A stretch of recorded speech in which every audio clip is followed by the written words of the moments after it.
I was 32 years old, a CEO, a millionaire. But to my father, I was still the invisible middle child who didn't matter. At his 70th birthday party, surrounded by 200 guests in a 5-star restaurant, he pointed at me and said the words that would change everything. "Go sit at the kids' table." The room erupted in laughter. My brother smirked. My sister whispered to her friends. Everyone watched as I stood there humiliated, just like I'd been my entire life. They had no idea I was the one paying for everything. The $6,000 bill, the imported champagne, the custom cake, every single bite they were enjoying while they mocked me. What happened next shattered my family into pieces they'll never put back together. Because when you spend 30 years being treated like you're nothing, you learn something powerful. The best revenge isn't loud. It's quiet, calculated, and absolutely devastating. This is the story of how I went from the forgotten daughter at the kids' table to the woman who rebuilt the entire game. And trust me, they never saw it coming. My name is Ashley Reed. I'm 32 years old, the CEO of a tech company worth more than most people will see in 10 lifetimes. But none of that mattered the night my father told me to sit at the kids' table. Because to understand that moment, you need to understand where I came from. You need to know what it's like to be invisible in your own family. I was 8 years old the first time I realised I didn't matter. It was 3 months after Mum's funeral, and Dad was helping my brother Marcus with his science project. Marcus was 10, failing half his classes, but Dad acted like he was building a rocket to Mars. My sister Emily, only 6, sat on Dad's lap, colouring, getting praise for staying inside the lines. Meanwhile, I just won the school spelling bee and brought home the trophy. I set it on the kitchen counter, waiting for someone to notice. Dad glanced at it once. "That's nice, Ashley. Put it in your room." That was it. No hug, no, "I'm proud of you." Just, "That's nice." Like I'd brought home a rock I found on the playground. That's when I learned the rules of our family. Marcus was the golden child, the son who would carry on the family name and make Dad proud, even though he barely graduated high school. Emily was the baby, the adorable one who could do no wrong because she was too young to fail at anything yet. And me, I was the space between them, the middle, the one nobody thought about unless they needed something. Mum's death changed everything, but not in the way you'd think. People told me I looked just like her, same dark hair, same green eyes, same smile. I thought that would make Dad love me more. Instead, it made him avoid me. I'd catch him staring at me sometimes with this look I couldn't understand. Not love, not warmth, something closer to pain, like looking at me hurt him. So he stopped looking at all. Every accomplishment I achieved became invisible. I made honour roll every semester from 3rd grade through high school. Dad went to every one of Marcus's basketball games, even when he sat on the bench. He never missed Emily's dance recitals.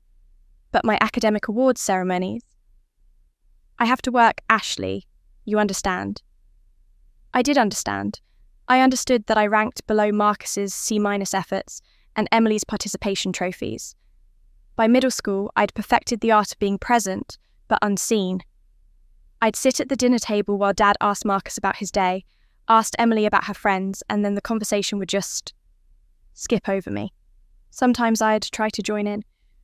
"Dad, I got accepted into the advanced math program." He'd nod without looking up from his plate. "That's good." Then immediately turned to Emily. "Princess, did you have fun at Melissa's house today?" The message was clear. My achievements were expected. Their existence was celebrated. The worst part wasn't the neglect. It was watching mediocrity get rewarded while excellence got ignored. Marcus brought home a B and got taken out for ice cream. I brought home straight A's and got told, "We expect that from you, Ashley." Emily drew a picture and it went on the fridge for months. I won a regional writing competition and the certificate went in a drawer. Dad used to say I had nothing special about me. He said it like it was a fact, like he was commenting on the weather. Marcus has natural charisma. Emily has that spark. Ashley is just steady, dependable, nothing special, but that's okay. I was 14 when I finally understood. I was never going to be enough. Not smart enough, not charming enough, not anything enough to earn the space in my father's heart that should have been mine by birthright. And that's when I learned how to disappear without ever leaving the room. I learned to disappear so well that by the time I was 18, they'd stopped seeing me entirely, which made it easier for them to ask me to give up everything without even realizing what they were taking. The acceptance letter arrived on a Tuesday in April. Full academic scholarship to the State University's honours programme, covering tuition, room board, everything. 4 years of freedom. 4 years to become someone other than the invisible daughter. I held that letter in my hands and felt for the first time in years like maybe I was special after all. Someone out there had seen me. Someone thought I was worth investing in. I showed Dad that night at dinner. He barely glanced at it before setting it down next to his plate. That's good timing, actually. I need to talk to you about Grandma. My grandmother had been diagnosed with early-stage dementia 6 months earlier. She needed help with daily tasks, medication management, someone to make sure she didn't leave the stove on or wander outside at night. It was getting worse, and she needed family support. Your brother starts his business degree in the fall, Dad said, cutting into his steak. And Emily's got 2 more years of high school, plus her dance competitions. We can't disrupt their lives right now. You understand? I understood. I always understood. That was my role. It'll just be temporary, Dad continued. Maybe a year tops. Just until we figure out a long-term care situation. You can defer your scholarship, right? They do that. I wanted to say no. I wanted to explain that scholarships don't wait, that opportunities have expiration dates, that I'd worked for this. But when I opened my mouth, different words came out. How long do you think it'll be? Like I said, temporary. You're good at this kind of thing, Ashley. Patient, dependable, Grandma needs someone like you. What he meant was someone whose dreams don't matter as much. Someone expendable. Marcus looked up from his phone long enough to say, "Thanks for doing this, sis. Business school is super competitive. I really can't take time off." Then he went back to scrolling. Emily didn't say anything at all. She was too busy talking about her upcoming dance showcase. I called the university the next day and asked about deferment. They said I could defer for 1 year, but the scholarship wasn't guaranteed upon return. It would depend on available funding. I took the gamble anyway. What choice did I have? Say no and be the selfish daughter who abandoned her sick grandmother. Watch my family's disappointment finally become visible. 1 year turned into 2. Grandma's condition deteriorated faster than expected. The temporary arrangement became permanent, and by the time we finally moved her into professional care, my scholarship was gone. The university said they'd love to have me, but without financial aid, tuition was $40,000 a year. Dad had already stretched the budget supporting Marcus's education and Emily's dance program. There was nothing left for me. You can take community college classes, Dad suggested. Work part-time. Lots of people do it that way. Marcus graduated with his business degree and immediately got a job at a firm Dad's friend owned. Dad threw him a graduation party, invited everyone we knew, gave a speech about how proud he was of his son. When I finally completed my associate's degree 2 years later, after taking night classes while working full-time at a medical office, Dad forgot to come to the ceremony. He'd scheduled a golf game. "I didn't realise it was today," he said when I got home, still wearing my cap and gown. "Congratulations, though. That's a good stepping stone." A stepping stone? That's what my accomplishments were. Never destinations, never worthy of celebration, always just stepping stones to something more important that someone else would achieve. Emily got accepted to a private arts college with partial scholarship. Dad covered the rest without hesitation. 30,000 a year, and he signed the checks with pride. "My daughter, the dancer," he'd tell people. When someone asked about me, if they remembered to ask, he'd say, "Ashley's working, figuring things out." The truth was, I'd been figuring things out for years while enabling everyone else's dreams. My 2 years with Grandma meant Marcus could focus on school without family obligations. It meant Emily could attend every dance intensive and competition without interruption. It meant Dad didn't have to hire professional care or disrupt his own life. My sacrifice was the foundation their success was built on, but nobody looked down to notice what they were standing on. At family dinners, they'd talk about Marcus's promotions, Emily's performances, their expanding futures. When the conversation turned to me, Dad would shift uncomfortably. Once, when my aunt asked what I was up to, Dad said, "Ashley's still finding her direction. She's always been the daughter without direction." The table went quiet for a moment, then moved on. The label stuck. Family gatherings became exercises in hearing my life summarized as aimless wandering while everyone else was pioneering and achieving. Never mind that I was working 40 hours a week, taking classes, keeping the household running when everyone else was too busy with their important lives. The worst part wasn't the lack of recognition. It was how thoroughly they'd convinced themselves that I'd chosen this. That staying home had been my decision, not their request. That working instead of studying had been my preference, not my necessity. They'd rewritten history so completely that even I sometimes wondered if I'd misremembered. Had anyone actually asked me to give up my scholarship, or had I just done it, but I had a direction, just not one they could see yet? That direction became crystal clear on a Sunday morning in October when I was 20 years old. I woke up in my childhood bedroom, stared at the ceiling with its glow-in-the-dark stars I'd put up at age 9, and realised I'd been waiting for permission that would never come. Permission to matter. Permission to be seen. Permission to build a life that was mine. I was done waiting. I packed one suitcase, 2 weeks' worth of clothes, my laptop, a photo of Mum I'd stolen from the hallway years ago, and the acceptance letter from the university I'd never attended. I left the letter on my desk as a reminder of what giving up looked like. Then, I checked my bank account one more time. $817. It wasn't much, but it was mine. I'd saved it dollar by dollar from the medical office job, from weekend shifts at a grocery store, from birthday money that came from relatives who weren't Dad. I left on a Tuesday morning while everyone was out. Dad at work, Marcus at his apartment downtown, Emily at dance practice. I didn't leave a note at first. What would I even say? Then at the last minute, I scribbled on the kitchen notepad. "Got my own place, will call soon." I propped it against the coffee maker where Dad would see it eventually. My phone rang 3 days later. Dad's voice was irritated, not concerned. "Ashley, what's this about you moving out? You didn't even discuss it with us." "I'm 20. Dad, I found an apartment." "An apartment? How are you affording that? What about your job at the office?" "I found work closer to where I'm living now." It wasn't technically a lie. I'd found a job before I left night shifts at a 24-hour diner 40 minutes from the old neighbourhood.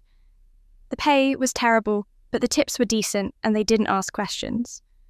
"Well, I wish you'd talk to us first. This seems impulsive. Very unlike you. Very unlike me. The responsible one. The dependable one. The one who stayed when asked and left when it was convenient for everyone else. I have to go, Dad. My shift starts soon." He didn't ask where I was living. Didn't ask if I needed anything. Just said, "All right. Well, keep in touch." So, like I was a distant cousin, not his daughter. That phone call told me everything I needed to know. They'd barely noticed I was gone. My apartment was a studio in a building that had seen better decades. The heater rattled, the refrigerator hummed constantly, and my neighbours fought loud enough that I learned their entire relationship history through the walls. But it was mine. Every morning I woke up and remembered nobody here expects anything from me. Nobody here is disappointed when I exist. I worked the diner's graveyard shift 11 at night until 7 in the morning. Truckers, insomniacs, hospital workers coming off their shifts. I served coffee and eggs and learned to smile through exhaustion. During the day, I took online courses in web development and digital marketing. The community college credits I'd earned transferred to a state online program. It wasn't prestigious, but it was progress. Every assignment I completed, every skill I learned, I did it in the silent hours when the rest of the world was sleeping, when nobody was watching to dismiss it. I lived on ramen, peanut butter sandwiches, and whatever leftover diner food my manager let me take home. I calculated every expense down to the dollar. Rent, utilities, internet, tuition, bus fare. Some months I had $40 left over. Some months I had $4. I never asked my family for money. I'd rather eat plain rice for a week than give Dad another reason to call me directionless. Thanksgiving came, and I took the bus home. I walked in carrying a grocery store pie and wearing my best attempt at looking put together. Emily hugged me like I'd been gone for years instead of 2 months. You look different, skinnier. Are you eating? I'm fine, just busy. Dad looked up from the TV. Ashley, good to see you. How's the apartment? It's good. Working out okay financially? Yes? Good, good. Then he turned back to the football game. Conversation over. Dinner was the same performance it had always been. Marcus talked about his latest promotion. Emily had been selected for a regional dance competition. Extended family asked me the same questions they always did. So, Ashley, are you seeing anyone special? From Aunt Carol. When are you going to settle down? From Uncle Pete. Found a nice young man yet? From Grandma during one of her clearer moments. Not once did anyone ask what I was studying, what I was building, what I dreamed about when I couldn't sleep. They treated me like I was still the girl in the bedroom with glow stars just temporarily away at some prolonged sleepover waiting for real life to begin. I tried once to talk about the coding certificate I was working toward. Dad nodded vaguely. That's nice. Tech stuff, very modern. Then immediately asked Marcus about his company's quarterly earnings. I went back to my rattling studio that night and cried for the first time since leaving. Not because I regretted my choice, but because I'd hoped that distance would make them see me differently. Instead, I'd just become easier to ignore. Christmas was worse. Same questions about my relationship status, same lack of interest in my actual life. Dad gave Marcus a check to help with his car payment. He gave Emily money for new dance costumes. He gave me a Target gift card, $25. I smiled and said thank you, and used it to buy toilet paper and laundry detergent. But something was changing inside me. Their dismissal was no longer crushing me. It was fueling me. Every polite question about marriage was a reminder that they couldn't see past traditional milestones to recognize real ambition.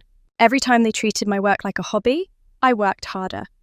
I took on freelance web design projects, staying up until dawn fixing other people's broken websites for $50 a pop. I learned graphic design, content management, search engine optimization. I absorbed skills like someone drowning absorbs air. At family gatherings, I smiled and nodded and let them believe I was drifting. But in my studio apartment, with its rattling heater, I was building something they'd never imagine. I left to be free, but I took all the pain with me. Took all the pain with me, and I turned it into something they could never have imagined. Pain became fuel, invisibility became my advantage.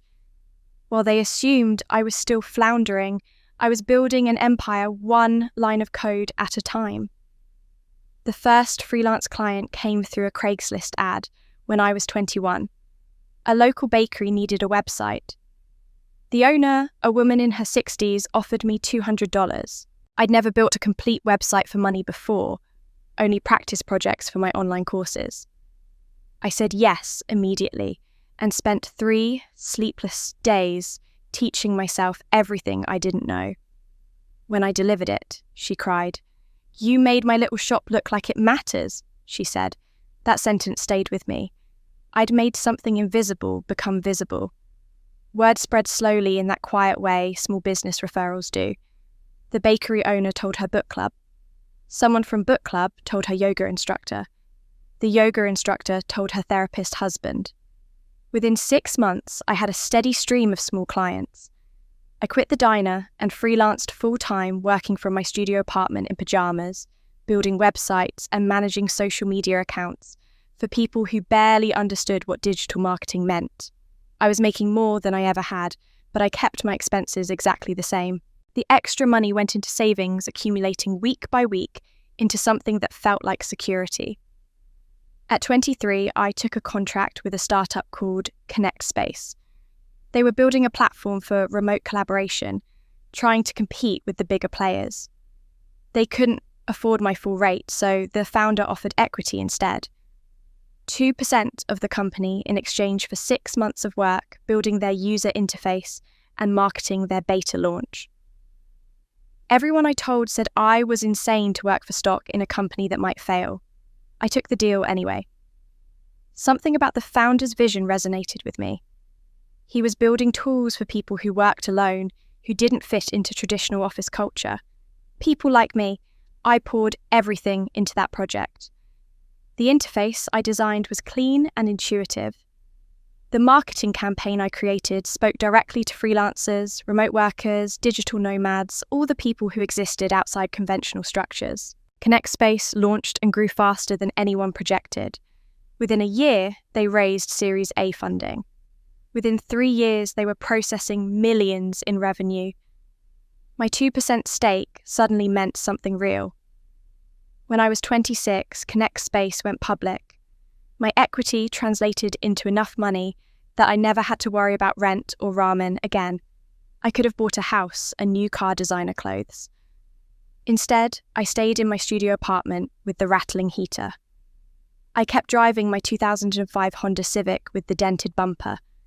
I still bought generic groceries and cooked my own meals. The only difference was the number in my bank account and the fact that I slept better at night. But money wasn't the empire I was building. The real project started on a night when I couldn't sleep thinking about all the invisible children out there like me. I created an anonymous blog called The Middle Space and wrote my first post, a letter to the child they forgot.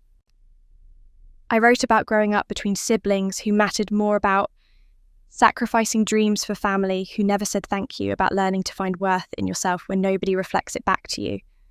I posted it at 2 a.m. and went to sleep expecting nothing. By the time I woke up, it had been shared 3,000 times.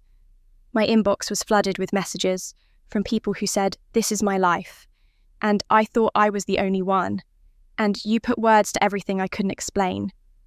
Middle children, yes, but also stepchildren, adopted children, children of addicts, children of narcissists, anyone who had been functionally invisible in their own family. They found each other in my comment section, creating a community I'd accidentally founded. I kept writing. Every week, a new post about some aspect of family neglect and recovery. How to build self-worth without external validation. How to recognize that their failure to see you wasn't your failure to be visible. How to forgive without reconciling. How to build chosen family. How to succeed not to prove them wrong, but to prove yourself right. The audience grew into the thousands, then tens of thousands. They called me their voice, their advocate, the person who understood. They had no idea I was the struggling daughter. Their families probably dismissed the same way mine dismissed me. I never told my family about any of it.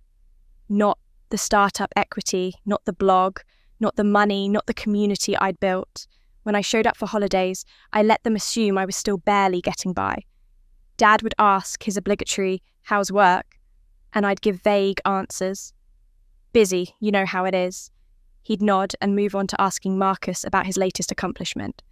Emily would occasionally ask if I was still doing the computer stuff, with that tone that suggested I was tinkering with a hobby rather than building a career. At 28, Connect Space offered me a full-time position as Director of User Experience. I turned it down and negotiated a consulting arrangement, instead maintaining my equity while working remotely on my own terms. I helped them scale from 1 million users to 10 million, redesigning their interface 3 times, each iteration more elegant than the last. Industry publications started writing about Connect Space's exceptional user design. They never mentioned my name because I'd negotiated to stay out of press releases. I didn't need the recognition. I just needed to keep building. By the time I was 30, I'd built something extraordinary while living in a way that looked ordinary. My Honda still had the dented bumper. My apartment still had the rattling heater, though I could have bought the entire building.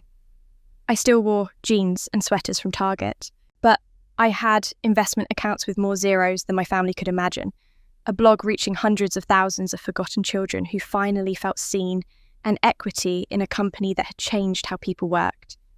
I'd become someone while they were still waiting for me to become anyone. At family gatherings, I watched them watch me with pity and dismissal. Poor Ashley, still single, still renting, still doing computer stuff, still without direction. I could have corrected them any time. I chose not to. Their underestimation was my privacy, my protection, my secret advantage. They didn't know I had built an empire, but they would. The opportunity for that revelation arrived on a Tuesday afternoon in the form of a text message that felt like a slap wrapped in obligation. I was in a video conference with Connect Space's executive team discussing the rollout of our latest feature when my phone buzzed on the desk. I glanced at it during a lull in the conversation. The message was from Emily. Dad's 70th birthday dinner Saturday at the Riverside Room, 6 p.m. Come if you have time. Come if you have time. 7 words that contained everything wrong with my family in one convenient package.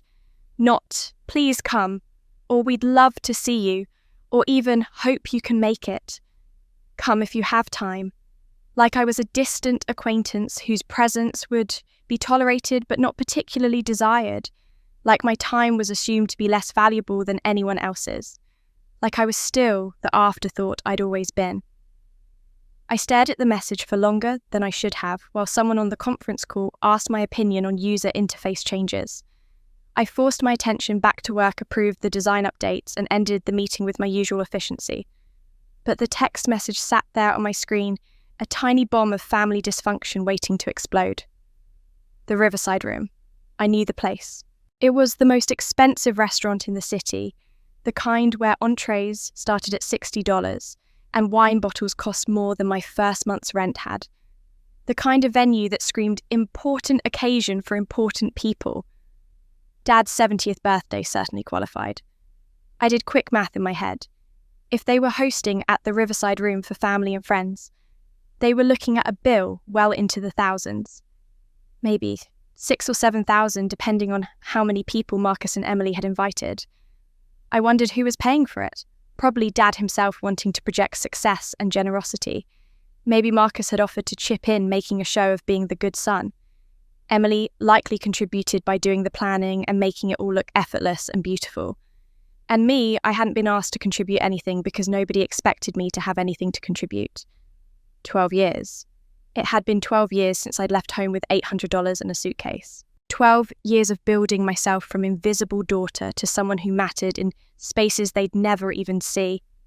12 years of night shifts that became freelance gigs, that became equity stakes, that became wealth. I still couldn't quite believe was real. 10 years since that first bakery website. 7 years since I'd taken the gamble on Connect Space stock. 2 years since the IPO that had transformed my life in ways my family would never know because I'd never told them. I picked up my phone and started typing a response. Sorry, I have a work commitment that weekend. My finger hovered over the send button. It would be so easy. Decline, politely avoid the whole situation. Continue living my separate life where I didn't have to feel small and dismissed. I'd done it before, found reasons to miss various family gatherings when I couldn't handle being treated like the family disappointment for an entire evening. But something stopped me from sending it. A voice in my head, maybe my own, maybe some echo of the 32-year-old woman I'd become, whispered a question I'd never asked before. What if this time you didn't hide? What if this time I didn't let them define the narrative? What if I stopped protecting them from the truth of who I'd become? For 12 years, I'd maintained this careful fiction, letting them believe I was still struggling, still searching, still the daughter without direction. I told myself it was about privacy, about not needing their validation, but maybe it was also about fear. Fear that even my success wouldn't be enough to make them see me. Fear that they'd find some way to diminish it, to make even my empire feel small. I deleted the excuse I'd been typing. My fingers moved across the screen, with sudden certainty typing 3 words: "I'll be there." I sent it before I could second-guess myself. Emily responded immediately with a thumbs-up emoji. Nothing more. No, "Great to hear it," or "Looking forward to seeing you." Just acknowledgement that I'd confirmed attendance, like checking off a box on a task list. I sat back in my chair, my heart beating faster than it should for such a simple interaction. Saturday was 4 days away. 4 days to decide exactly how this would go. I could show up in my usual Target jeans and polite smile continue the charade for another evening, remain invisible. Or I could do something different, something they'd never expect. I picked up my phone again and dialed. My executive assistant Jessica answered on the second ring. "Hi, Ashley, what do you need?" "I need you to make a reservation for Saturday evening." I said, my voice steady, even though my hands weren't quite. "The Riverside Room? I need you to call them directly and ask about an event they're hosting that night for Thomas Reed." "Okay," Jessica said slowly, clearly curious, but professional enough not to ask why. "What should I say? Tell them you're calling on behalf of a corporate client who wants to sponsor the event as a gift. Anonymous sponsorship. They're to process everything through Sterling Tech Solutions' corporate account. The bill should be itemised and delivered to Thomas Reed at his table with a signature required. They're not to mention the actual payer until I give explicit permission." There was a pause. "You want to pay for someone else's party without them knowing until the bill arrives?" "Exactly. This is family, isn't it?" Jessica had worked with me for 3 years. She knew I came from somewhere that I had family I rarely mentioned. She'd never pushed for details. "Yes," I said simply. "Got it. Consider it done. Anything else?" "Yes, I'll need a car service for Saturday evening, professional driver. I want to arrive at exactly 15 minutes after the stated start time." "Fashionably late? I like it. Not fashionably, strategically." I allowed myself a small smile. "And Jessica, prepare a box of Sterling Tech business cards. I'll need them delivered to my apartment by Friday." When I hung up, I felt something I hadn't felt in years when thinking about family events. Not dread, not resignation, something closer to anticipation, maybe even power. I wasn't going to disappear this time. They were going to see me whether they wanted to or not. But first, I had to walk back into the house that had spent 32 years teaching me I didn't belong. I stood on the front porch at 5:30 minutes before we were all supposed to leave for the restaurant. The house looked exactly as it always had. Same blue shutters, same brick facade, same perfectly maintained lawn that Dad obsessed over every weekend. I used to think this place was home. Now it felt like a museum, dedicated to a childhood I'd survived rather than lived. I rang the doorbell instead of walking in. That felt right. I wasn't family in the way that granted automatic entry anymore. I was a guest, and guests announced themselves. Emily opened the door, looking stunning in a black cocktail dress that probably cost more than my monthly rent used to. Her face registered surprise, then something that might have been genuine pleasure, though with Emily, it was always hard to tell what was real and what was as performance. "Ashley, you actually came. Come in, come in." She hugged me, a brief squeeze that smelled of expensive perfume, then stepped back to look at me. "You look good. Simple, classic." Simple. The word hung in the air between us. Not beautiful, not elegant, not stunning. Simple. It was probably the nicest thing she could think to say about my Target blouse and department store slacks. I stepped inside and the smell hit me first. That specific combination of Dad's cologne, Emily's perfume furniture polish, and something cooking in the kitchen. Scent is memory's most direct route. And suddenly, I was 8 years old again, standing in this same entryway after Mum's funeral, watching Dad walk past me to hug Marcus and Emily, while I stood there waiting for my turn that never came. The living room was full of relatives doing that pre-event mingling, everyone dressed up and holding glasses of wine. I recognised most of them, though. Several had aged in ways that surprised me. Aunt Carol had gone completely grey. Uncle Robert had gained 50 pounds. Cousin Jennifer had 2 kids now hanging on her legs like small anchors. I moved through the room, and it was like moving through water, everything slightly distorted and slow. Several people looked at me with vague recognition, the kind of look you give someone whose face you've seen in photos, but can't quite place in person. Aunt Linda approached with a wine glass in hand and a confused smile. "Hello, dear. Are you one of Emily's friends from the dance studio? It's Ashley, Aunt Linda, Thomas's daughter." Her face shifted through several expressions before landing on embarrassed recognition. "Oh, Ashley. Of course, I'm so sorry, sweetie, I didn't... Well, it's been so long since I've seen you. You look so different. Which daughter are you again?" She laughed as if it was a joke, but the question was real. She genuinely couldn't place me in the family hierarchy. "The middle one," I said evenly. Right, the middle one. "How are you? Dear, what are you up to these days?"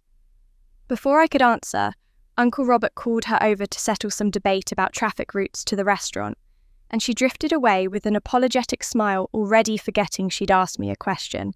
I found myself standing alone near the fireplace. That special kind of alone you can only feel in a crowded room full of people who are supposed to know you. The mantel held the same collection of family photos it always had, updated with newer additions. Marcus's wedding photo in an ornate silver frame. Emily at some dance competition, mid-leap, gorgeous and triumphant. Dad at a golf tournament. Several photos of grandchildren I barely knew. And there, wedged in the back behind the more prominent displays, a small photo I'd never noticed before. I picked it up carefully. It showed a much younger version of my mother, maybe 20 years old, standing next to a tall man with kind eyes and an easy smile. They were at some outdoor event, maybe a college fair or festival, both holding ice cream cones and laughing at something off camera. The man wasn't my father. There was something in the way they stood together, comfortable and natural, that spoke of real intimacy. "That's Uncle James." Emily's voice came from behind me. I hadn't heard her approach. "Mum's college friend. He was best man at Mum and Dad's wedding."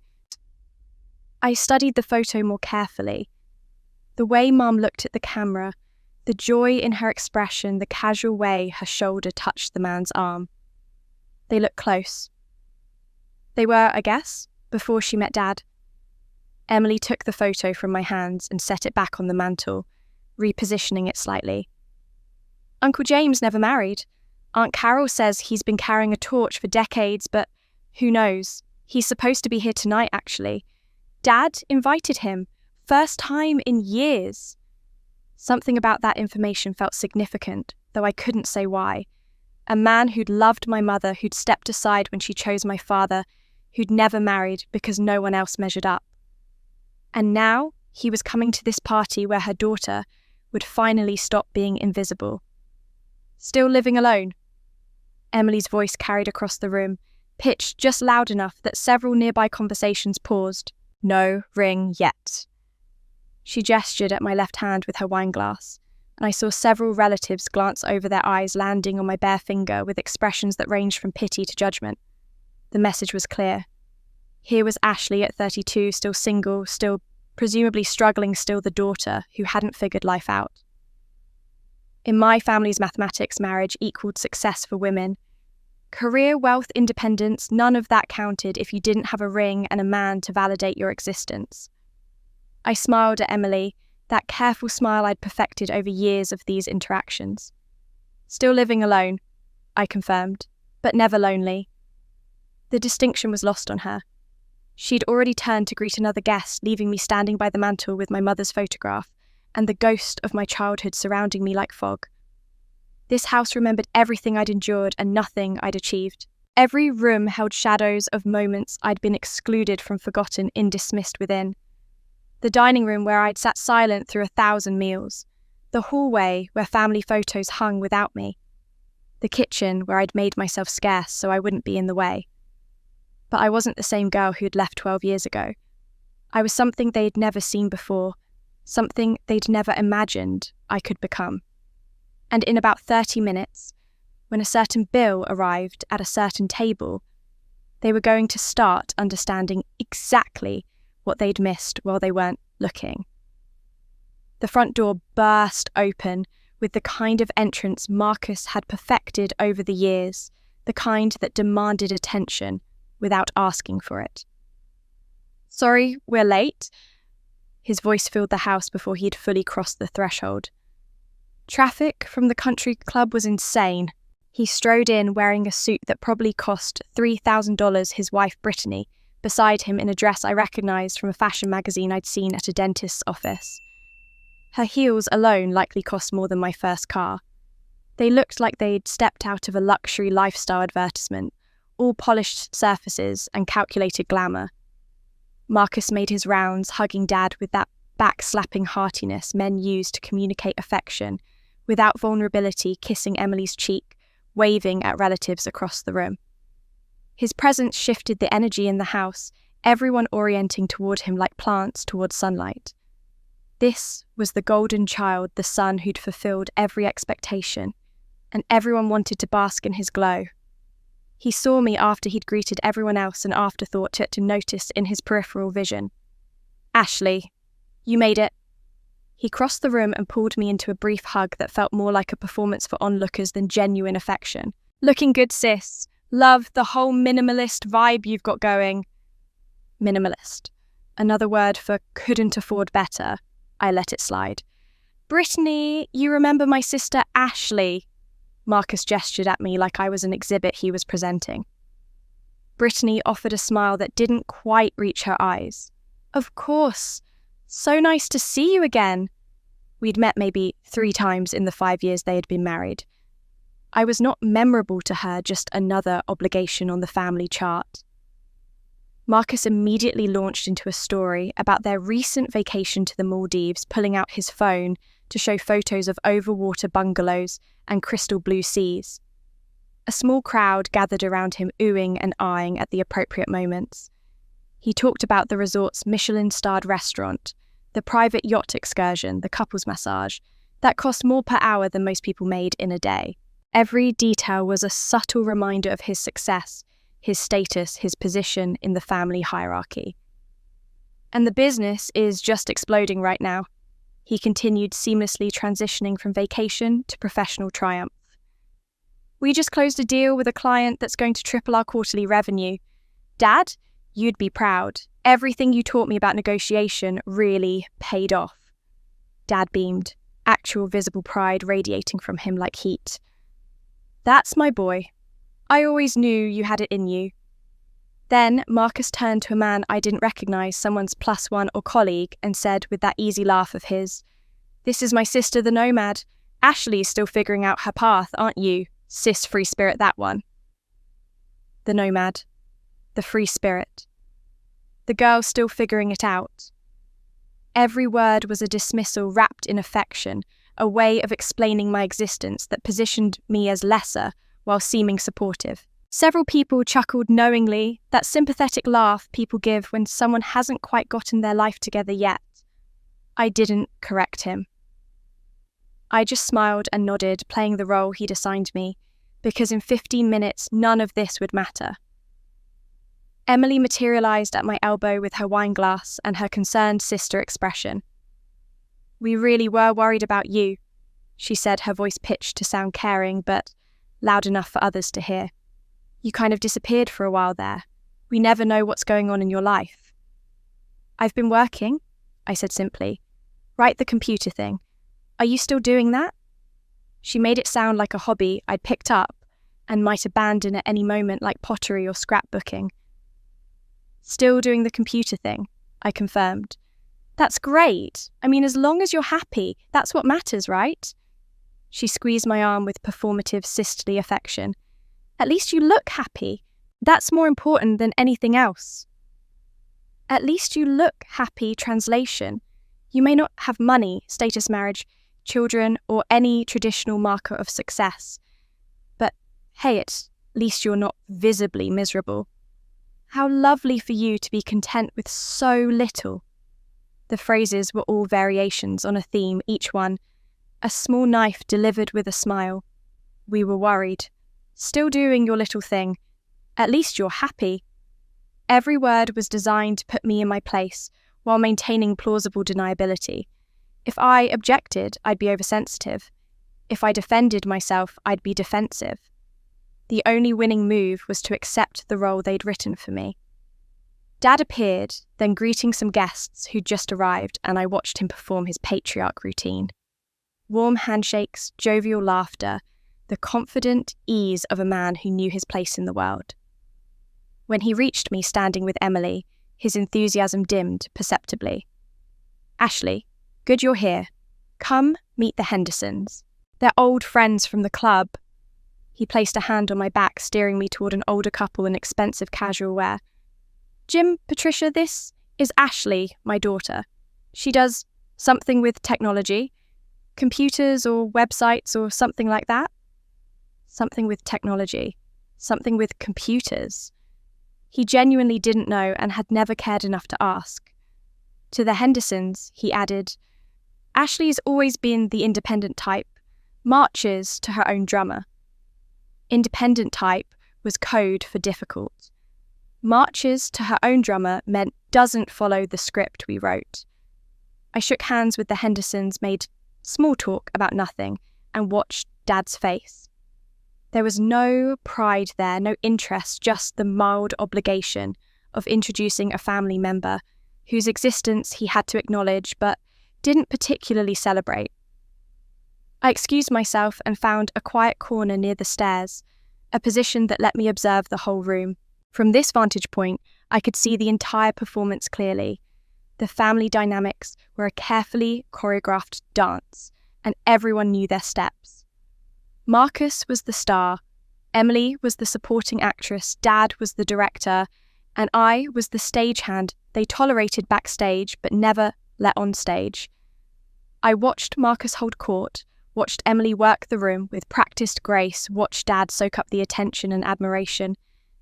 I watched relatives position themselves near the successful family members, angling for association with achievement. I watched the hierarchy of worth play out in real time, every conversation, every laugh, every gesture reinforcing who mattered and who didn't. The fascinating part was that I felt nothing. No hurt, no anger, no desperate desire for their approval. I was studying them like a scientist observes specimens in a controlled environment, noting patterns and behaviours with detached curiosity. They'd spent my entire life teaching me I was nobody, and I'd spent 12 years proving them wrong in ways they couldn't see. Emily announced it was time to head to the restaurant. People gathered their coats and purses, freshened their drinks for the road, made plans about who would ride with whom. I heard Marcus offer to drive several relatives in his luxury SUV. I heard Emily coordinate the caravan. I heard Dad hold forth about the restaurant's wine list. Nobody asked if I needed a ride.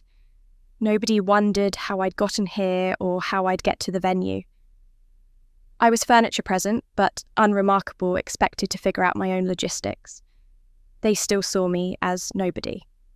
That was about to change in a way none of them could imagine. But first, I had to endure one more humiliation, the kind they delivered so casually, they didn't even recognise it as cruelty. The Riverside Room's private dining area was everything I'd expected. Crystal chandeliers, floor-to-ceiling windows overlooking the water, white tablecloths so pristine they looked like fresh snow. 2 tables dominated the space. The main table, large and circular, set for 12, with elaborate place settings and floral centerpieces that probably cost more than most people's weekly groceries. And in the corner, almost as an afterthought, a smaller, rectangular table set for 6. I'd arrived exactly when I'd planned, fashionably late enough that most guests were already there nursing their cocktails and admiring the view. I'd taken a car service, a detail nobody would notice or ask about, because they'd long ago stopped wondering about the logistics of my life. I entered quietly, blending into the background as I'd learned to do, observing the room's geography and understanding immediately what it meant. The main table was power. The main table was family. The main table was where people who mattered sat. I could see the place cards already arranged, names written in elegant calligraphy. Dad at the head, naturally, Marcus to his right with Brittany beside him, Emily to his left with her boyfriend, a finance guy whose name I could never remember, Aunt Carol, Uncle Robert, the Hendersons from the club, a few of Dad's golf buddies. 12 seats for 12 people who'd earned their place through birth, marriage, or social utility. The corner table had no place cards yet. It was clearly intended for overflow, for people who needed to be accommodated, but not featured. As I watched, 2 of my teenage cousins drifted toward it, already pulling out their phones with the resigned air of young people resigned to adult events they didn't care about. I held my clutch purse close, feeling the weight of my phone inside. One text message and everything I'd arranged would unfold exactly as planned. But not yet. First, this moment had to play out. They needed to show me one final time exactly who they thought I was. Guests began moving toward the tables as a restaurant coordinator gestured that seating would begin shortly. I moved with the flow, positioning myself near the main table, not because I expected to sit there, but because I wanted to see what would happen when I approached it. I wanted to watch them make the choice. There was one empty chair at the main table, conspicuously vacant, between Uncle Robert and one of Dad's golf friends. I moved toward it, not aggressively, just naturally, the way anyone would move toward an available seat at a family dinner. I wasn't even sure I wanted to sit there. I just wanted to see if anyone would stop me. Dad saw me approaching. I watched the realization cross his face, a flicker of something calculation maybe, or mild panic. The conversation he'd been having with one of the Hendersons died mid-sentence. His eyes tracked my movement across the room, and I saw him make a decision. Ashley. His voice cut through the ambient conversation, sudden and sharp enough that other voices fell away in response. The room didn't go completely silent, but enough people stopped talking that a pocket of quiet formed around us, an audience gathering without meaning to. I stopped walking. Every eye in the room found me standing there 3 feet from the empty chair, my hand not quite touching its back. I felt the weight of their attention, the curiosity, the anticipation. They sensed something was about to happen, even if they didn't know what. Dad smiled, that practiced smile he used when delivering unpleasant news he wanted to seem pleasant. Ashley, you sit at the kids' table. He gestured toward the corner, toward the smaller table, where my teenage cousins were already slouched with their phones. His tone was casual, conversational, as if he was giving simple directions, as if this was obvious. As if I should have known. The kids' table, at 32 years old with a career they knew nothing about and wealth they couldn't imagine, I was being sent to sit with children. Not because there wasn't room at the main table. That empty chair proved there was room. But because in his mind, in all their minds, I was still less than. Still the daughter who didn't quite measure up. Still someone whose presence was tolerated, but not celebrated. For 3 seconds, maybe 4, I stood completely still. Time did that strange thing it does in moments of acute awareness, stretching and compressing simultaneously. I was aware of everything. The weight of the room's attention. The mix of expressions on faces, some people looking uncomfortable, others amused, a few seeming genuinely confused about why this was happening. Marcus suppressed a smirk. Emily looked at her phone, suddenly fascinated by something on her screen. Brittany whispered something to the person next to her. Then someone laughed. I don't know who started it. Maybe one of the golf buddies trying to break the tension. Maybe someone who genuinely thought this was funny. But the laughter spread like a contagion rippling through the room. Some people laughed awkwardly, nervous laughter that said they knew this was uncomfortable but didn't know how else to react. Others laughed genuinely, as if Dad had made a clever joke. The kids' table. That's rich. Poor Ashley. I felt every eye on me waiting to see what I would do. Would I object? Would I make a scene? Would I stand there arguing about my place in the family hierarchy while they all watched? The old Ashley might have. The girl who left at 20 might have defended herself or cried or simply absorbed the humiliation in silence, but I wasn't that girl anymore. I turned slowly and walked toward the corner table. Each step was deliberate, controlled. I kept my face carefully neutral, not hurt, not angry, just blank. I reached the kids' table where my cousins 16 and 14 barely looked up from their phones. I pulled out a chair and sat down, setting my clutch purse on the table in front of me. From this vantage point, I could see the entire main table. I could see Dad settling into his seat, already moving on from the moment, already turning back to his conversation as if nothing significant had happened. I could see Marcus leaning toward Brittany, whispering something that made her giggle. I could see Emily finally looking up from her phone, glancing at me, with what might have been guilt, or might have been nothing. The restaurant coordinator began directing the waitstaff to bring out the first course. Wine glasses were filled. Conversations resumed their normal volume. The moment was over. They'd made their point, reasserted the hierarchy, put me in my place. My younger cousin, the 16-year-old girl, looked up from her phone. That was messed up, she said quietly. You're like an actual adult. It's okay, I told her, and I meant it. I pulled out my phone and opened my messages to Jessica. One text. That's all it would take. They thought it was funny. I thought it was perfect.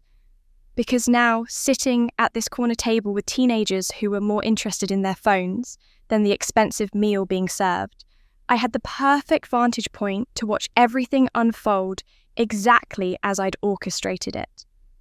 I waited 5 minutes long enough for the first course to arrive at the main table. Appetizers that probably cost $40 a plate. Seared scallops I could see from here. Truffle-infused something. The kind of food that was as much about status as sustenance. Dad was holding court, gesturing with his wine glass, telling some story that had the table leaning in with practiced interest. Marcus laughed too loudly at something. Emily touched her boyfriend's arm with that delicate grace she'd perfected. The performance was in full swing. I picked up my clutch purse and stood. My 16-year-old cousin looked up. Where are you going? Restroom, I said simply. I'll be right back. She nodded and returned to whatever video she was watching with the sound off. The 14-year-old didn't even look up. Perfect. I was invisible even to the people I was sitting with. I walked out of the private dining room into the restaurant's main hallway, a carpeted corridor that muffled sound and provided privacy. The muted sounds of the party continued behind the closed doors. Out here, everything was quiet, elegant, controlled. Exactly the environment I needed. I pulled out my phone and called Jessica. She answered on the first ring. I was wondering when you'd call. How's it going? It's time, I said, keeping my voice low and even. Execute Plan B exactly as we discussed. Make sure the invoice goes directly to Thomas Reed. No advance notice. He should have no idea it's coming until it's in front of him. Got it. The restaurant confirmed everything this afternoon. The bill is itemized and ready. They'll present it as standard procedure, requesting signature for the corporate account charges. Perfect.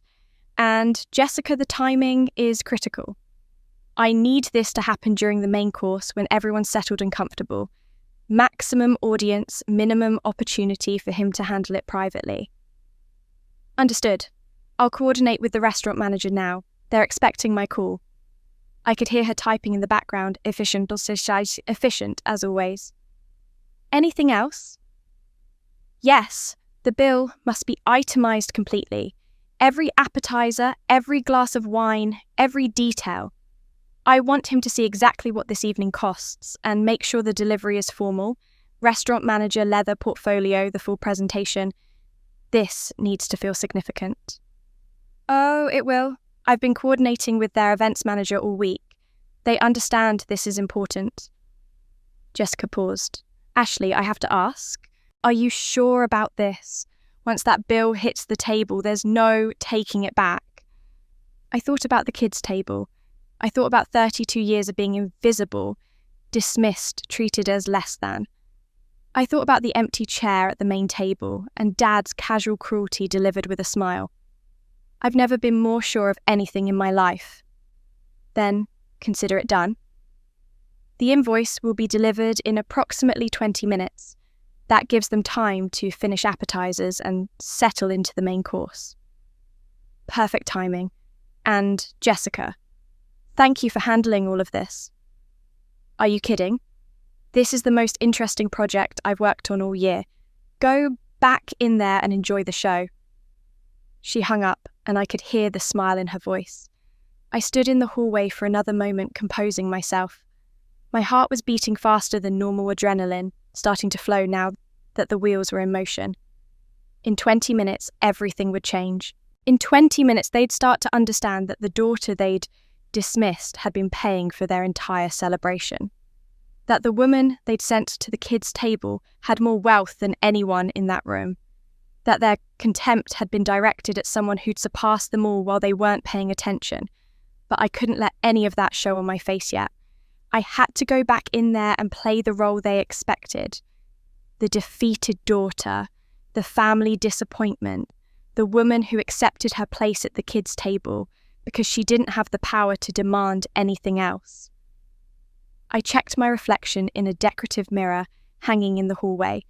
I looked exactly as I'd intended. Simple blouse, understated slacks, minimal jewellery, nothing that screamed wealth or success. I looked like someone who tried her best with limited resources, someone who didn't quite belong at an expensive restaurant, someone who probably couldn't afford to eat here on her own.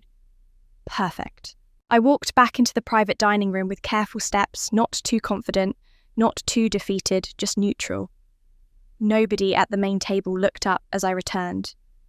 Why would they? I was at the kids' table. I was irrelevant to their evening. The appetizer plates were being cleared and I could hear the waitstaff explaining the main course options.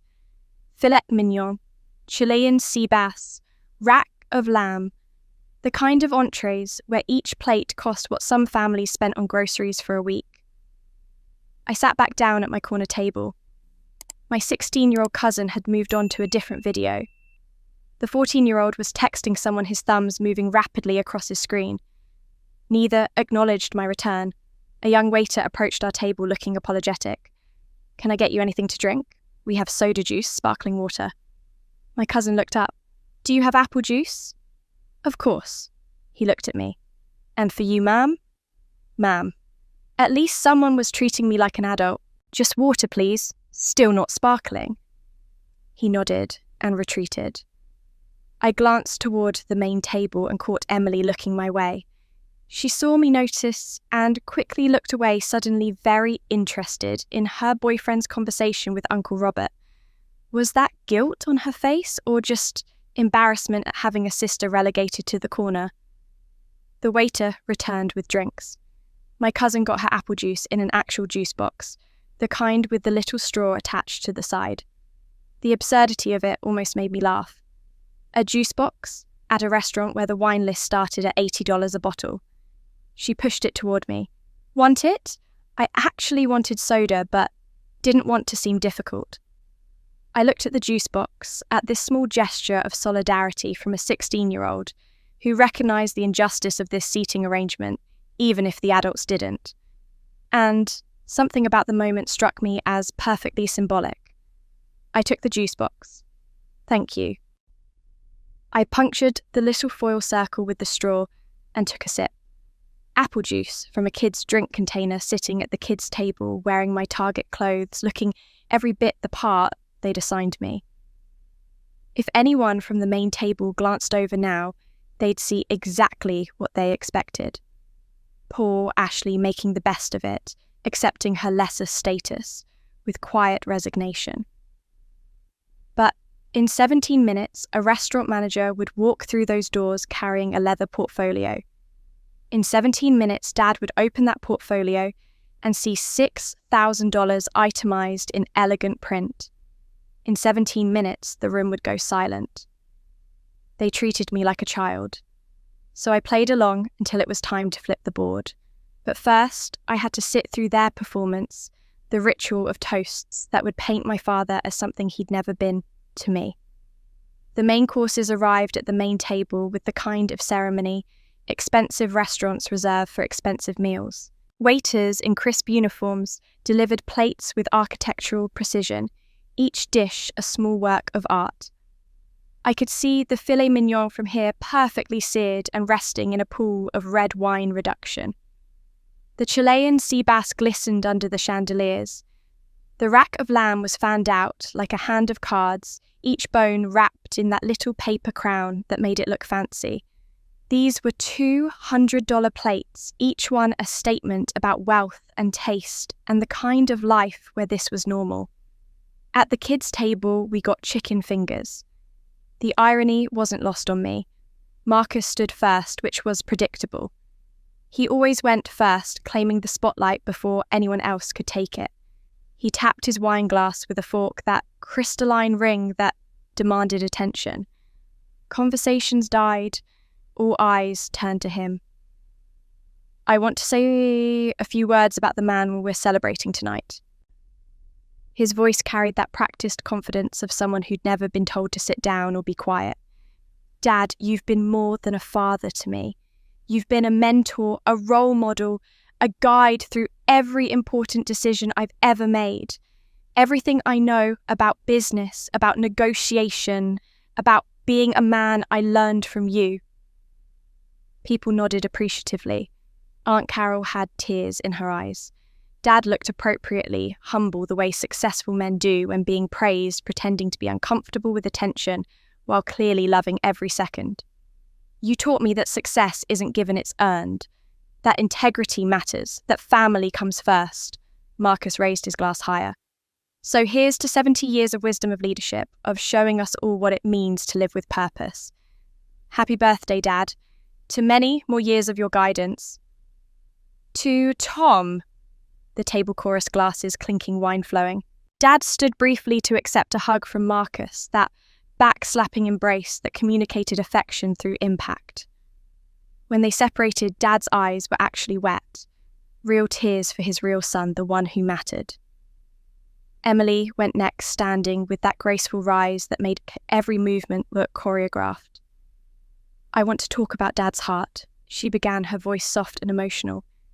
Because that's what people don't always see. Yes, he's successful. Yes, he's strong. But what I've always known is that he has the biggest heart of anyone I've ever met. I nearly choked on my apple juice. The biggest heart. The man who couldn't look at me without seeing a ghost. The man who'd just sent his 32-year-old daughter to sit with teenagers. That man had the biggest heart. Dad, you've always been there for us with unconditional love. When I wanted to pursue dance, even though it wasn't practical, you supported me. When I needed encouragement, you gave it. When I needed guidance, you were there. Emily's voice cracked slightly, a perfect yanchu of genuine emotion. You've shown me what it means to be loved just for being yourself. Thank you for being the father every girl deserves. More clinking glasses, more tears from Aunt Carol, more humble acceptance from Dad. I watched him stand and hug. Emily watched him kiss her forehead, watched him whisper something that made her smile. The father every girl deserves, just not the father I got. Uncle Robert toasted Dad's leadership in the community. One of the golf buddies toasted his character. Aunt Carol toasted his resilience after losing Mum. Each toast added another brushstroke to a portrait of a man I didn't recognize. Generous, wise, compassionate, strong. Every word described someone who might as well have been a stranger, because the father they were celebrating bore no resemblance to the man who'd spent my entire life looking through me like I was made of glass. Then Emily said something that made my spine stiffen. And we should hear from all the daughters, shouldn't we, Ashley? Do you want to Dad interrupted so smoothly it was almost impressive. Ashley doesn't need to speak. His voice was warm, understanding the tone of a father protecting a shy child. She's not comfortable with public speaking. Never has been. Right, honey. Every head at the main table turned toward me briefly, seeing what they expected to see. Poor Ashley at the kids' table, probably relieved to be let off the hook, probably grateful not to have to perform in front of all these people. Several faces showed sympathy, that soft pity people give to those who can't keep up. Dad continued without missing a beat. But we love her anyway, don't we? A few polite chuckles, a few nods, and just like that, the moment passed. They moved on. Emily sat down. Someone else stood to give another toast. The machine of celebration continued running, and I'd been edited out with a single sentence. Ashley doesn't need to speak. Not, Ashley, would you like to share something? Not, let's hear from Ashley. Just a simple declaration of what I needed, decided without asking me, delivered with the confidence of someone who'd spent my entire life speaking for me. The lie was perfect in its efficiency. I wasn't being silenced. I was being protected. I wasn't being dismissed. I was being accommodated. And because it was delivered as concern rather than contempt, nobody questioned it. Of course, Ashley doesn't want to speak. Look at her over there with the teenagers. She probably prefers it that way. I took another sip of apple juice and watched them celebrate their fiction. More toasts followed. More laughter. More champagne being poured into crystal glasses that caught the light and scattered it like liquid diamonds. They were getting louder now, the way people do when wine flows freely and inhibitions lower. Someone told a joke about getting old. Someone else told a story about golf. The conversation fragmented into smaller discussions, the energy of the room rising like heat. At the kids' table, my cousins were in their own world. The 16-year-old was showing the 14-year-old something on her phone, both of them hunched over the screen. They'd stopped pretending to care about the adult event happening 15 feet away. They had the right idea. My phone buzzed in my clutch purse. I pulled it out casually, as if checking a text from a friend. The message was from Jessica, just 3 words, bill incoming, 3 minutes. 3 minutes. I set my phone face down on the table and looked at the main table again. Dad was leaning back in his chair, one arm draped over the back of Emily's seat, holding court like a king at his banquet. Marcus was telling another story, his hands gesturing expansively. Brittany laughed at something, her head thrown back in a performance of delight. Uncle Robert refilled his wine glass from a bottle that probably cost $200. They had no idea what was coming. They were riding high on celebration and expensive wine and their own self-satisfaction. They'd successfully put everyone in their proper place. The hierarchy was clear, the order was maintained. Dad was the patriarch, Marcus was the heir, Emily was the princess, and I was the footnote nobody bothered to read. In 3 minutes, all of that would shatter like those crystal wine glasses under a hammer. In 3 minutes, a restaurant manager would walk through those doors. In 3 minutes, reality would arrive in the form of an itemized invoice. This was the last time I'd stay quiet.